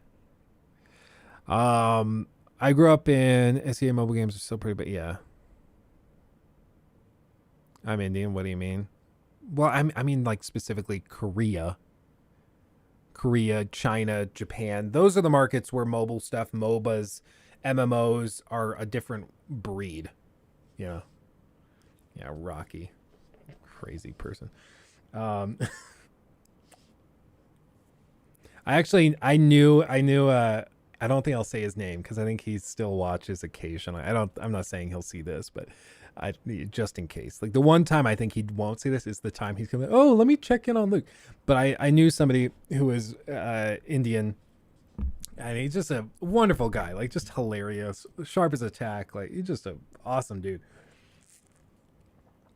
But one time I was hanging out with him, and his dad, this was like years and years ago, but his dad came and maybe he was picking him up. I don't remember, but I remember his dad came in and like he just casually threw out one of the most racist rants about like his Chinese coworker that I had like ever heard. I was like shell shocked. I was like, whatever.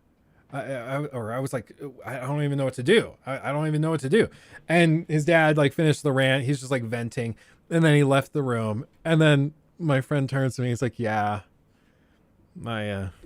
he's like, a lot of older Indian men really are pretty racist. And he's like, a lot of them do not like Chinese people or Japanese people. And he's like, it can get pretty bad.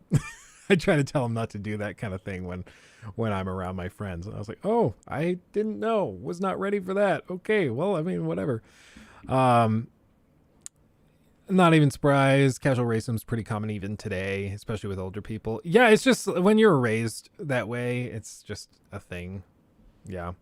The idea that you like actively try to be tolerant is actually a pretty fresh idea. It's not a common thing.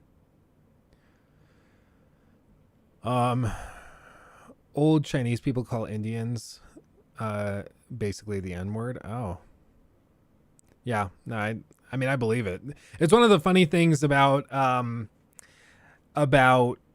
think a lot of like Americans is that we think of, at least in the media, they think of like other countries as being hives of like tolerance. And we look at other cultures and nations and we're like, they've got it figured out. We need to be more like them. But then you flash forward and you realize, oh no, they're also like super racist. They really, they don't like these other groups. American racism is pretty tame compared to Korean, Japanese, v Chinese racism. Yeah, no, I from what I've heard, that would make sense. My friend's dad was like, he came out and threw out all of these like. It wasn't just throwing out casually like slurs. It was specifically like the slur and then explaining in depth why he didn't trust them, why he hated them, why they were lazy, why, like all of these things. So it wasn't just like, oh, we caught PewDiePie saying the N-word. It was like if PewDiePie said the N-word and then explained 50 things that he hated about that group of people. It was like on a different level, you know, but that's the standard we have in the US. Is like, did you say this word, this sound, did it come out of your mouth? If so, you're canceled. In like, of course, there are horrifically racist people still that are in the US, of course, like nobody's doubting that. But it's pretty rare, all things considered, which is why it's like, it's a news event when something like that happens, when you see the, you know, the crazy Karen that does something really racist in Florida. Like, it's a news story because it doesn't, like, it's so against the public mores. It's so detestable. And so it's just different, yeah.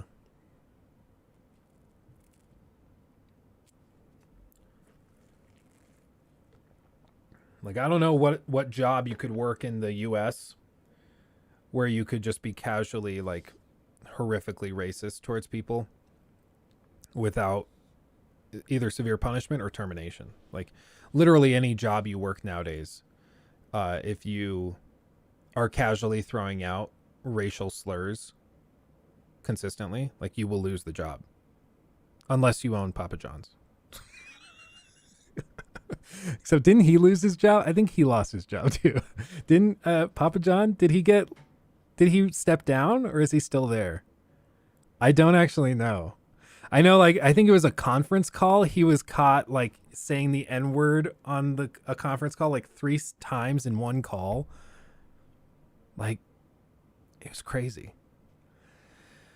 Private casual racism would be prominent in blue collar jobs, I imagine. Yeah, I also, I mean, some white collar jobs. Like I've said, I worked in commercial real estate, and I said some, oh yeah, no, systematic oppression. Absolutely. Yeah, no, Alex, I agree. But when I'm specifically saying, like, the type of stuff that, like, my friend's dad was doing, you don't see that in the US very often, like, at least publicly. You really don't see that kind of thing.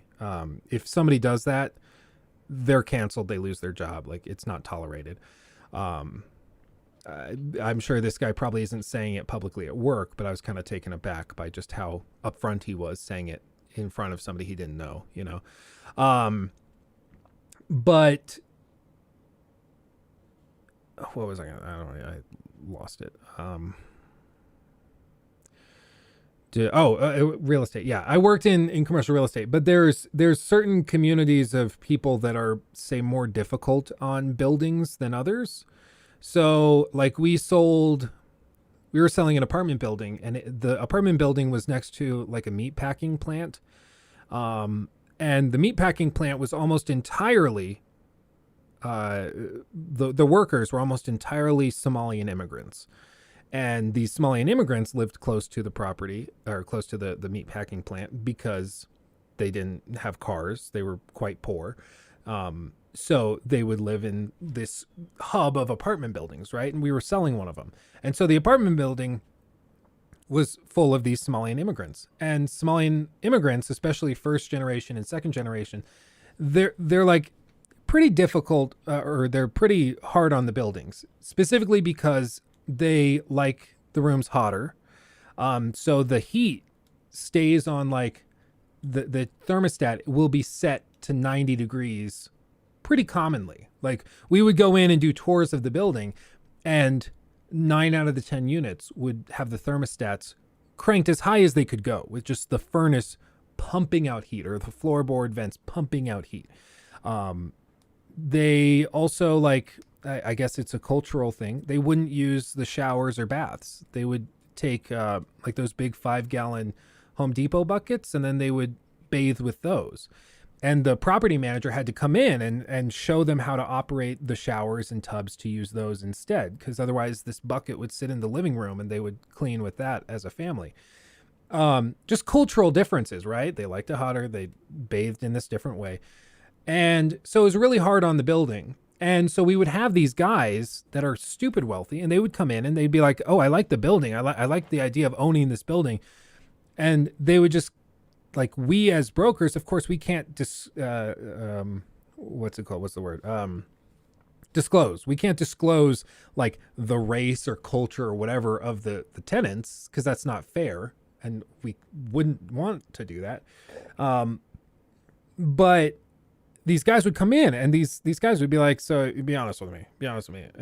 Is this apartment building filled with, I don't even remember what the slur was, but it was like a slur for not just black people, but Somalians specifically. And I was like, I can't discuss the demographics of the tenants. I mean, I can't stop you from driving by and looking around. That's your free will. And you're free to do that, but I'm not going to discuss the cultural backgrounds of the tenants. And they would, like, casually, these buyers, they would describe how they didn't want to buy it unless they could get rid of that tenant base within a certain amount of time. They're like, it doesn't make sense. The numbers don't work unless I can get rid of those tenants within, 2 months. I got to be able to do that. So put them all on month-to-month leases, and then I'll terminate them all and kick them all out and evict them once I buy the property. That type of thing. And it was just like a very casual thing that they would do, where it's just business. They're like, yeah, I just don't want to deal with that. And so I saw firsthand a lot of that more casual, like business oriented, if you could even call it that, racism and cultural discrimination. And it was weird. Like, and you see the other side of it, where, like, not even culturally, but they take advantage of other types. Like the one guy who was like, oh, I want to buy buildings in Boulder, Colorado, because it's filled with all these, he would call them crunchy hippies. And what he meant by that was like granola eating kind of hippie type dudes who are super liberal, very rich, and are willing to tolerate huge price hikes and stuff. He's like, oh yeah, no, like an upper class white dude, I can milk him dry. That sounds weird, but he would say, yeah, I can like spike the rent 30% and they won't move because they're just used to it. It's just interesting that type of thing happens. But all told, I absolutely agree. There's still problems and there's still a lot of shit that goes on. But there's a lot of stuff people don't talk that publicly about. Once you've worked in the corporate world and you've seen how a lot of the rich people work and act and how they think, it changes your perspective on a lot of stuff. Markiplier whispers, I can milk you. Yeah, you're damn right you can. The major problem with all this is that it will never change. People will always classify people based on their perceptions. No amount of outrage is going to fix it. Yeah, well, I think to some extent it will always exist, yes. But especially as you make it culturally unacceptable to at least be publicly outspoken, and to make it so socially unacceptable to be just a raging bigot, that does eventually have an impact. And you can tell, because like you go to Boulder and things feel a lot different there for a very diverse group of people than if you were to go to what's it called, like Bear Brook, Kentucky, or one of those places that still has like serious problems. It's our heritage. It's like, oh, get a better heritage. Bro, I can't imagine just casually chilling in 90-degree temperatures. It was like actually pretty horrible. And the thing is, the other problem were like bed bugs and things, because bed bugs are weird in apartment buildings, and cockroaches, they like the heat, but if you heat it too much, they die. So yeah, Fahrenheit. Yes, Fahrenheit. So they would go in there and like the bugs were just horrible. Like I can't even tell you, like actual piles of bed bugs and roaches in corners of these rooms. Just horrifying. And you would try to go in there and clean it. And like if you were flipping the units, you would try to do it. And the tenants were always like, no, we don't care. It was usually one younger guy who like could speak pretty native English. So like maybe he was a teenager, he was going to school down the street, and he would kind of translate. Like I remember doing one tour of a unit, and it was this like maybe 80-year-old woman, Somalian woman, and then her, like I would assume grandson, looked like maybe late teens, early 20s. He came and he would talk to me and he would translate and communicate for everybody in each of the units, and was like the point of contact for us. And it was great. But his whole thing, you know, we asked him, we're like, we're going to do some showings to buyers for the building. Would you like us to come in and like basically kind of clean up like the dead bugs and roaches on the floor? And he asked his, again, maybe it wasn't his, but the older lady, he asked her. And she was like, no. Like, she did not care. She's like, no, maybe she liked them. I don't know. But it was just different. It was very, very different. But there's a reason the owners of those types of buildings, they are lovingly referred to as slumlords. And it's because they like owning the slums and doing that type of business. It's weird. Felt like home, maybe. Yeah, maybe.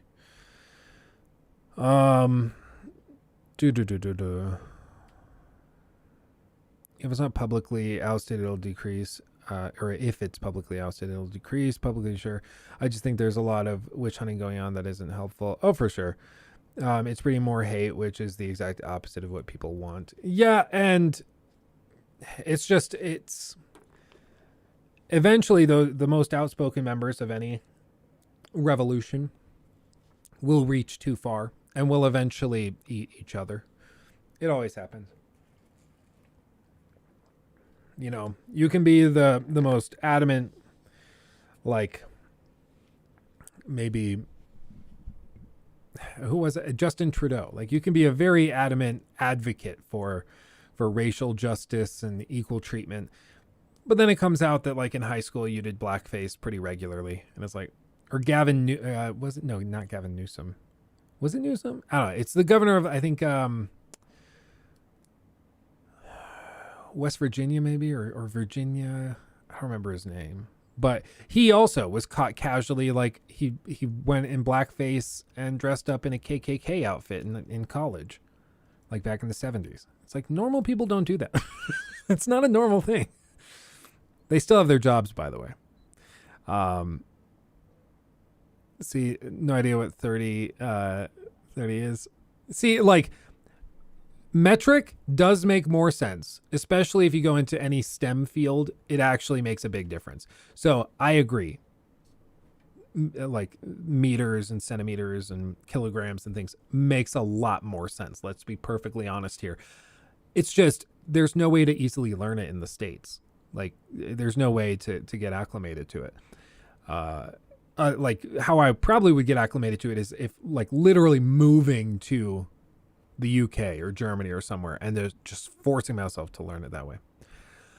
Crimson, are you excited for the Fallout show to come out where the production staff don't like the games or books, like a certain other show, or where the production staff don't like the games or don't dislike the games, maybe is what you mean? I don't know. I'm more hyped for a show that's based on a game series developed by people who don't actively hate it. Yes, that is true. I can't believe that that's a prerequisite that has to be described, but here we are. It's like, oh, we're going to put you on like development of a Harry Potter film. Oh, sweet. I'll let you know right now, I hate Harry Potter. I hate the whole structure of it. I think it's toxic and evil and should be shed, and it embodies everything that's wrong with modern media. Sounds like you got the job. Like, who does that? You know, it doesn't make any damn sense at all. But Netflix did it with The Witcher. It's weird. It's weird, man. Imperial units are nothing. Oh, JJK, we're ass backwards for sure. Yeah, it is funny. It's just so much of the stuff in the States. It just doesn't make sense. But we dug our heels in and we're like, no, this is what we're doing now. It's like, oh, wait, did we confirm that's what they did? Yeah, well, basically what came out is a report from where they looked at a bunch of the writers for the Netflix show, and they all were publicly speaking and describing how frustrated they were and how much they hated the original source material, the books and the work from Andrei Sapkowski. They thought the games were sexist and all this. And everybody's like, wait, so then why were you hired to make the show? Like, if you hate what this is, why are you working on it? Why did they let you work on it? It doesn't make any sense. And at the end of the day, I think you got to blame the showrunners, because they have the power. Is it Lauren Hisrick? Is that her name? She has the power to fire those writers and to get different writers who don't hate the source material. And she hasn't done it, which I think is a reflection of her priorities as far as running the show is concerned. So I think that's stupid. Even writers of Obi-Wan said canon's too restrictive. Ugh. Lauren Schmidt Hisrick. I was initially I was all on her side. I was really trying to back her up and root for her. But it's gotten really, really, that was my Dutch voice crack. Really, it's gotten really hard to defend their work on the show. It just keeps getting worse and worse. And season 2 it really pissed me off, because it was just like, I don't know what we're doing. What is this crap with Frangilla? Nobody cares. Shut up. And it didn't go anywhere. It was a waste of time. Let's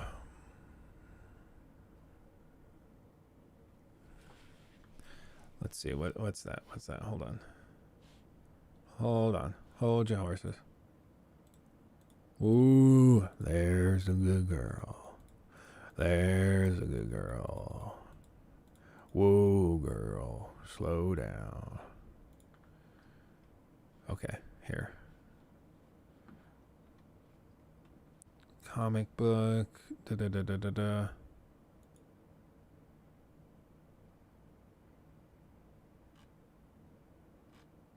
Let's see. Oh,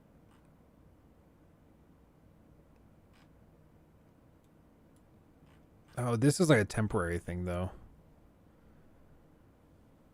Yeah, this story, Rocky just sent this to me. Following the massive backlash concerning the recasting ad for the Witcher Netflix series, searching for a woman of color to play the role of Ciri, the showrunner made one final Twitter post to announce her temporary departure from the social platform. It's time for a Twitter hiatus. The love here is amazing and the hate is enlightening, like a real life trial of the grasses, except I have to read less and write more, or we won't have a damn finale. Back soon with more insight, more Roach. Be nice together, okay? Okay. Okay. Will I move through the book and start changing people's cultural heritage or ethnic makeup or gender because I'm feeling really liberal that day? No, that's ridiculous and contrary to what any writer would do, because we are storytellers. Story comes first. Okay. I mean, my whole thing is, though, that in the world of The Witcher, skin color and race is a thing. It's an actual thing, and there are reasons behind writing certain characters in certain ways. You know, it's not as simple as just, we'll do a gender flip or we'll do a race flip or whatever you want to call it. It's not that easy. And some stories, yeah, who cares? Like I said, Ellie, I would honestly have no problem if they cast Ellie as an African American or somebody from Nubia. I don't care. It doesn't have anything to do with the character. Who cares? Go for it. It's about the character. It's not about the skin color or anything. But in the world of The Witcher, it does make a difference. And there are narrative implications for that. You know? That's the difference. And to pretend like that's not the difference, it's like what I said, when people have an idea that we can initially agree with. A character should not be defined by their race. I'm like, yes, I agree. But then they're like, okay, so no character should ever have their race come into a consideration. I'm like, well, wait, that does make a little. I think we gotta wonder. We gotta think about that a little bit. It would be like in a game, well, it would be almost like Mafia 3, right? Like Mafia 3, if you took Lincoln Clay during, like, say you remastered Mafia 3, but you made Lincoln Clay white, it would fundamentally change the story, because a very important part of that game is that Lincoln Clay is African American and is dealing with racism in the South at the time. It would make no sense to have him be white. And I think we could all agree that that would be freaking stupid. Which is why I wouldn't support just like casually flipping the race or whatever of that character. In the case of Ciri, it's not as extreme as that, but there still are, like, the people in the world of The Witcher who have darker skin are from the North. They have like a different culture. They have different things. You'd have to explain why she has the darker skin color. Otherwise, you're just ignoring a pretty important story element. You know, but then again, like in the case of Ellie, who gives a shit? Like, it has nothing to do with anything. Yeah, I don't care. She could be black. She could be Korean. She could be Indian. Like, whatever. It does not matter for her character. Same with like Joel. Who cares? Who cares? But that's the thing, is like, we can agree on that, but then you go and you start trying to like gender flip and race flip all sorts of different characters, even when it's important. It's like, years ago I did a play called A Bright New Boise. And I've talked about this before. You guys might remember this. Years ago I did a play called A Bright New Boise. And in the play, it's interesting. Basically, it's a story of a father trying to reconnect with his son after he got involved with a cult. And the whole play takes place within a Hobby Lobby break room. It's really interesting. It's a phenomenal piece. The guy that wrote it wrote The Whale, which is that movie that Brendan Fraser is in that's coming out soon, that got like a 15-minute standing ovation recently. The writer won a MacArthur Genius Grant for his plays. Like, he's such a phenomenal playwright. He won a Genius Grant because of it. Like, he's a tremendous writer. But the character I played is the son. His name is Alex. And Alex is used to draw symbolism and similes between Alex the son and this other character, Danny, who was basically abused and, it's implied, killed by the pastor of this cult and blah, blah, blah. And so they do this thing where, like, okay, so Danny was sort of the mirror image of Alex, and Danny was living with the pastor for a while because he was like homeless and needed a place to stay. So he stayed with the pastor, and then eventually led to all of this stuff. I saw a production, though, while we were preparing to put on our version of the play, where they had gender swapped Alex. But Alex also plays Danny in these like flashback sort of sequences. So that made Danny like Danielle. But the pastor stayed a pastor. So instead of just being like a young man that was taken in by a pastor figure to live in his house while he got his feet under him, now it's changed, and it's like a 60-year-old man that's brought in a young teenage girl to live with him, and then he eventually kills her. Or is there when she dies, blah, blah. It's complicated. That changes the context. That change, whether you like it or not, that changes things. There's a difference between like an 80 or 60, 70-year-old man taking in a young man who's down on his luck and trying to give him some help. And then that same 60, 70, 80-year-old man bringing in a teenage girl. It just changes it. Yeah, it goes from just a murderer or maybe just somebody irresponsible to a creep. And whether you like it or not, it changes that. And so the idea from the people that put on that play where they gender swapped it was that, oh, well, it's fluid and anybody can be anything. And, you know, it's about the characters. It's not about the gender. But it's like just flipping that gender changed the context of everything. And all of the things that go on in your mind is like the suspicions you might have and the the things that you wonder about characters. Like, wait, is that a thing? All of that happens in a different way that's not answered in the story.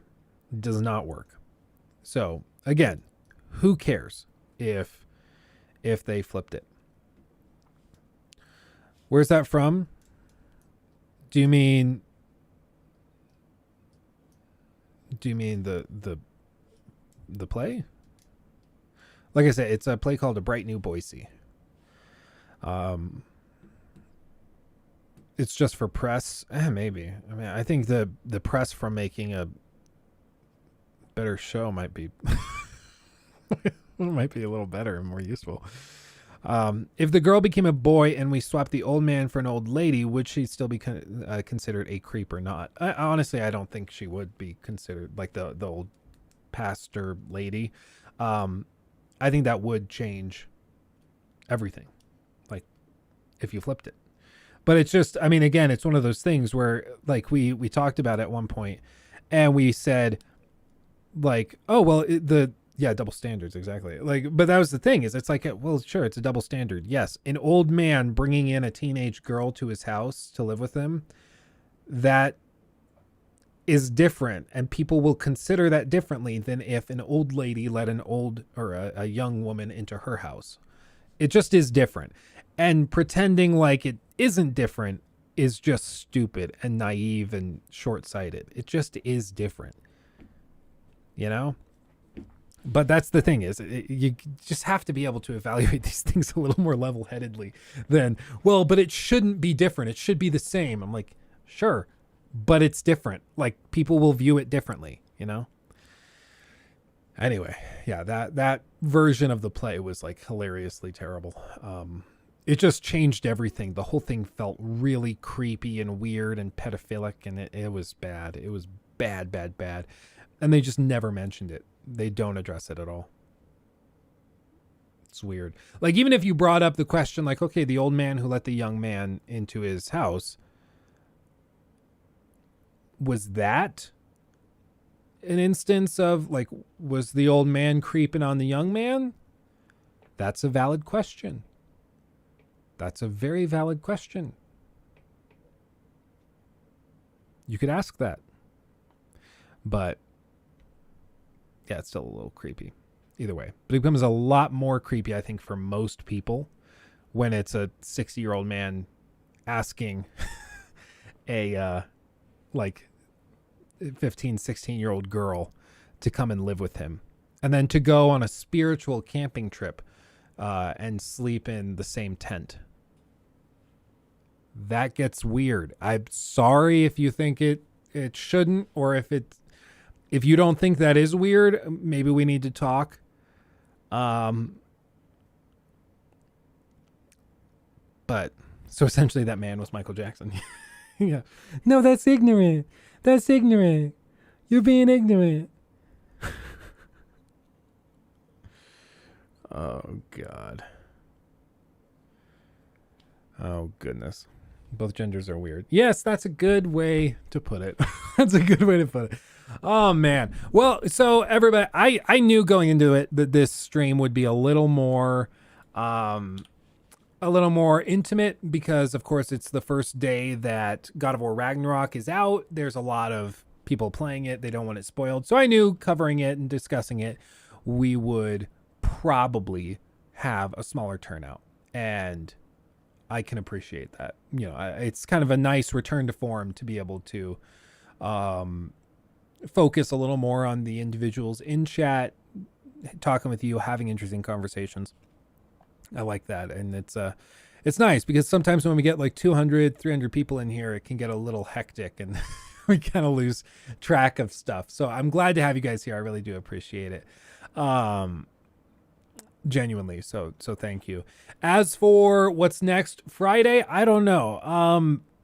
I really am not sure. Maybe we'll finish Gotham Knights. Maybe, I don't know. I'm worried if we try to do more Ragnarok too soon that people will stop tuning in and showing up. I don't know. But we'll see. What happened to God of War stream? Oh, we played for 2 hours, and then I feel like we were at a good pausing point. So, yeah. But Friday, we'll be back streaming, rocking and rolling. It'll be a slightly shorter stream on Friday because I have to go get lunch with Jacob, who edits all of the stream clips and stuff for us here. So that'll be fun. And then we will be, we'll do something fun. I don't know. But until then, thank you for chilling with me. Go check out the God of War review that launched on Monday if you haven't seen it already. That would be tremendous. I would appreciate you greatly. Go play Ragnarok if you haven't and if you are able to. I'll figure out how to do the giveaway of the copy of God of War at some point. We'll do that. I tried Breath of the Wild again. Not a bad idea. Andre. That'd be good. Assassin's Creed Ragnarok. Comparing the Ragnaroks. That would actually be kind of funny. That would be fun. And then the thumbnail is just a 50-50 split. On one hand, it's Kratos. And then the other screen, it's just a pair of ass cheeks. And it's like, one is Kratos, one is ass. I'm down. Star Citizen Supercut is also up. Yes, Star Citizen Supercut. Go check that out if you want. I feel kind of bad. The guy that left that comment about Star Citizen, he hopped on it was YouTube comments, and he left a couple of comments because people were kind of joshing him a little for comparing his addiction to smoking. I'm like, you chose to make a public comment and compare it to smoking. Like, if I find that funny, and if the rest of the community finds it funny, like, that's kind of out of my hands at that point, you know. I don't want the guy getting bullied or anything, of course. And as far as I can tell, there's nothing close to that's gone on. And if it did, we would stomp it out immediately because we don't tolerate that type of thing. But, you know, if everybody's like, lol, Star Citizen cigarettes, you know, it's funny. It's funny. But always be kind to people, and, you know, you guys are always tremendous. So, appreciate you guys. Guardians of the Galaxy. Yes. Seven Monster. It's tremendous. Highly underrated. I think you like the Yakuza games. I know you said about them being long, just in your time play them. Yeah, I'll probably add it to my list, especially in the spring. I think we'll be able to get to them. I'm never kind, hence why I am a mod. Yeah, well, I mean, it's honestly a talent. It's an asset. It's an asset. If you're too kind as a mod, then people will walk all over you. So, not a bad way to do it. Have you played Sleeping Dogs? If I remember correctly, I watched my brother play it years ago, but I'm not anywhere near recently. I'm a disgruntled old vet. I say, shit the piece of people off all the time. Ask me if I'm bothered. Honestly, being secure in your convictions, your opinions, and your stances, I think is good. Like, you also want to be teachable, and you want to be humble enough to recognize when you're wrong. But if you just say what you think, yeah, you shouldn't be bothered when people get it. Like, if people get upset by it. And that honestly is one of the things that everybody needs to tackle. I totally agree. Yeah, Guardians of the Galaxy. That's another one. It's on Game Pass. Highly, highly underrated. More people need to play it. It's really good. Luke, what do you think when people say the new God of War is a glorified walking simulator? For one, I immediately assume that they're an Xbox fanboy, if I'm being completely honest, because clearly they haven't played the game. Like, if you've played the game, you know, even the first 2 hours we played on stream here today, it's like there's walking. Yes, there's walking in almost every game that's third person with a humanoid creature. And so that's not weird to begin with. And I think the implication is that there's more narrative and there's more cutscenes and stuff than there should be. And to that, I would just say it's a narrative game. If you don't want to play a narrative game and you don't want to sit through cutscenes, then okay.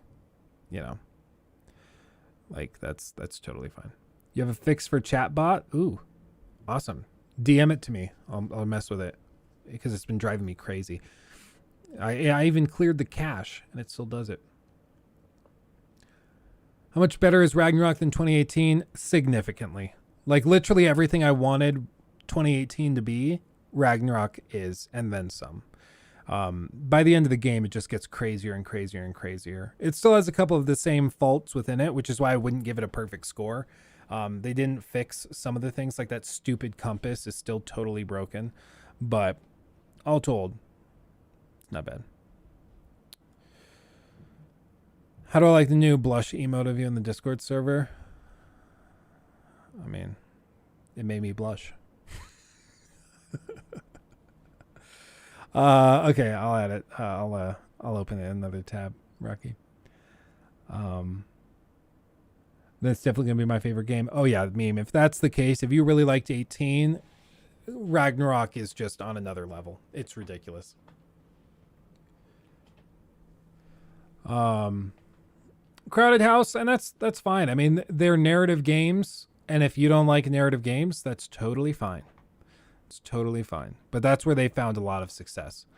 And a lot of people do like the narrative stuff, which is why they do it. But if you're not one of those people, that's totally fine. The problem is just when people say like the games are bad because of that, it's like, well, no. Like, is Elden Ring bad because it doesn't have enough cutscenes? Well, no. It's a great game, and it doesn't have a lot of cutscenes in the same way that God of War does, with like careful camera placement and dialogue and things. Like, no, of course, it's still a great game. It's just different. They're just different. Would God of War be better without the skill tree? I don't know if, like, without the skill tree, it depends on what replaces it. It needs something better, because I wouldn't even call what's in Ragnarok a skill tree. Because by the end of the game, you'll have the whole thing kitted out, and most people will just have the whole thing kitted out, maybe even 3/4 of the way through if they're doing side content. So it's not even that robust. It just feels like busy work. How many of the same troll bosses are in Ragnarok? They do something funny with the troll bosses early, which I'll give them credit for. They kind of played on it and teased themselves a little bit for what they did in the last game. And then after that, I think in the entirety of my time with Ragnarok so far, I believe it was a side quest. I don't remember exactly. I could look through my notes, but I believe it was a side quest when I ran into my first troll. It was like a quick fight. It wasn't even that significant. Maybe there's 2 that I saw. I really didn't see many. It was like, I have to really think if I saw any trolls. So that should tell you. They recycle other enemies a lot. There's a few. One guy that like spews poison stuff at you. They use him all over the game, time and time again. But in terms of bosses, they recycle a couple of them. But nothing really significant. I mean, there's a lot more varied combat here. A lot more enemies.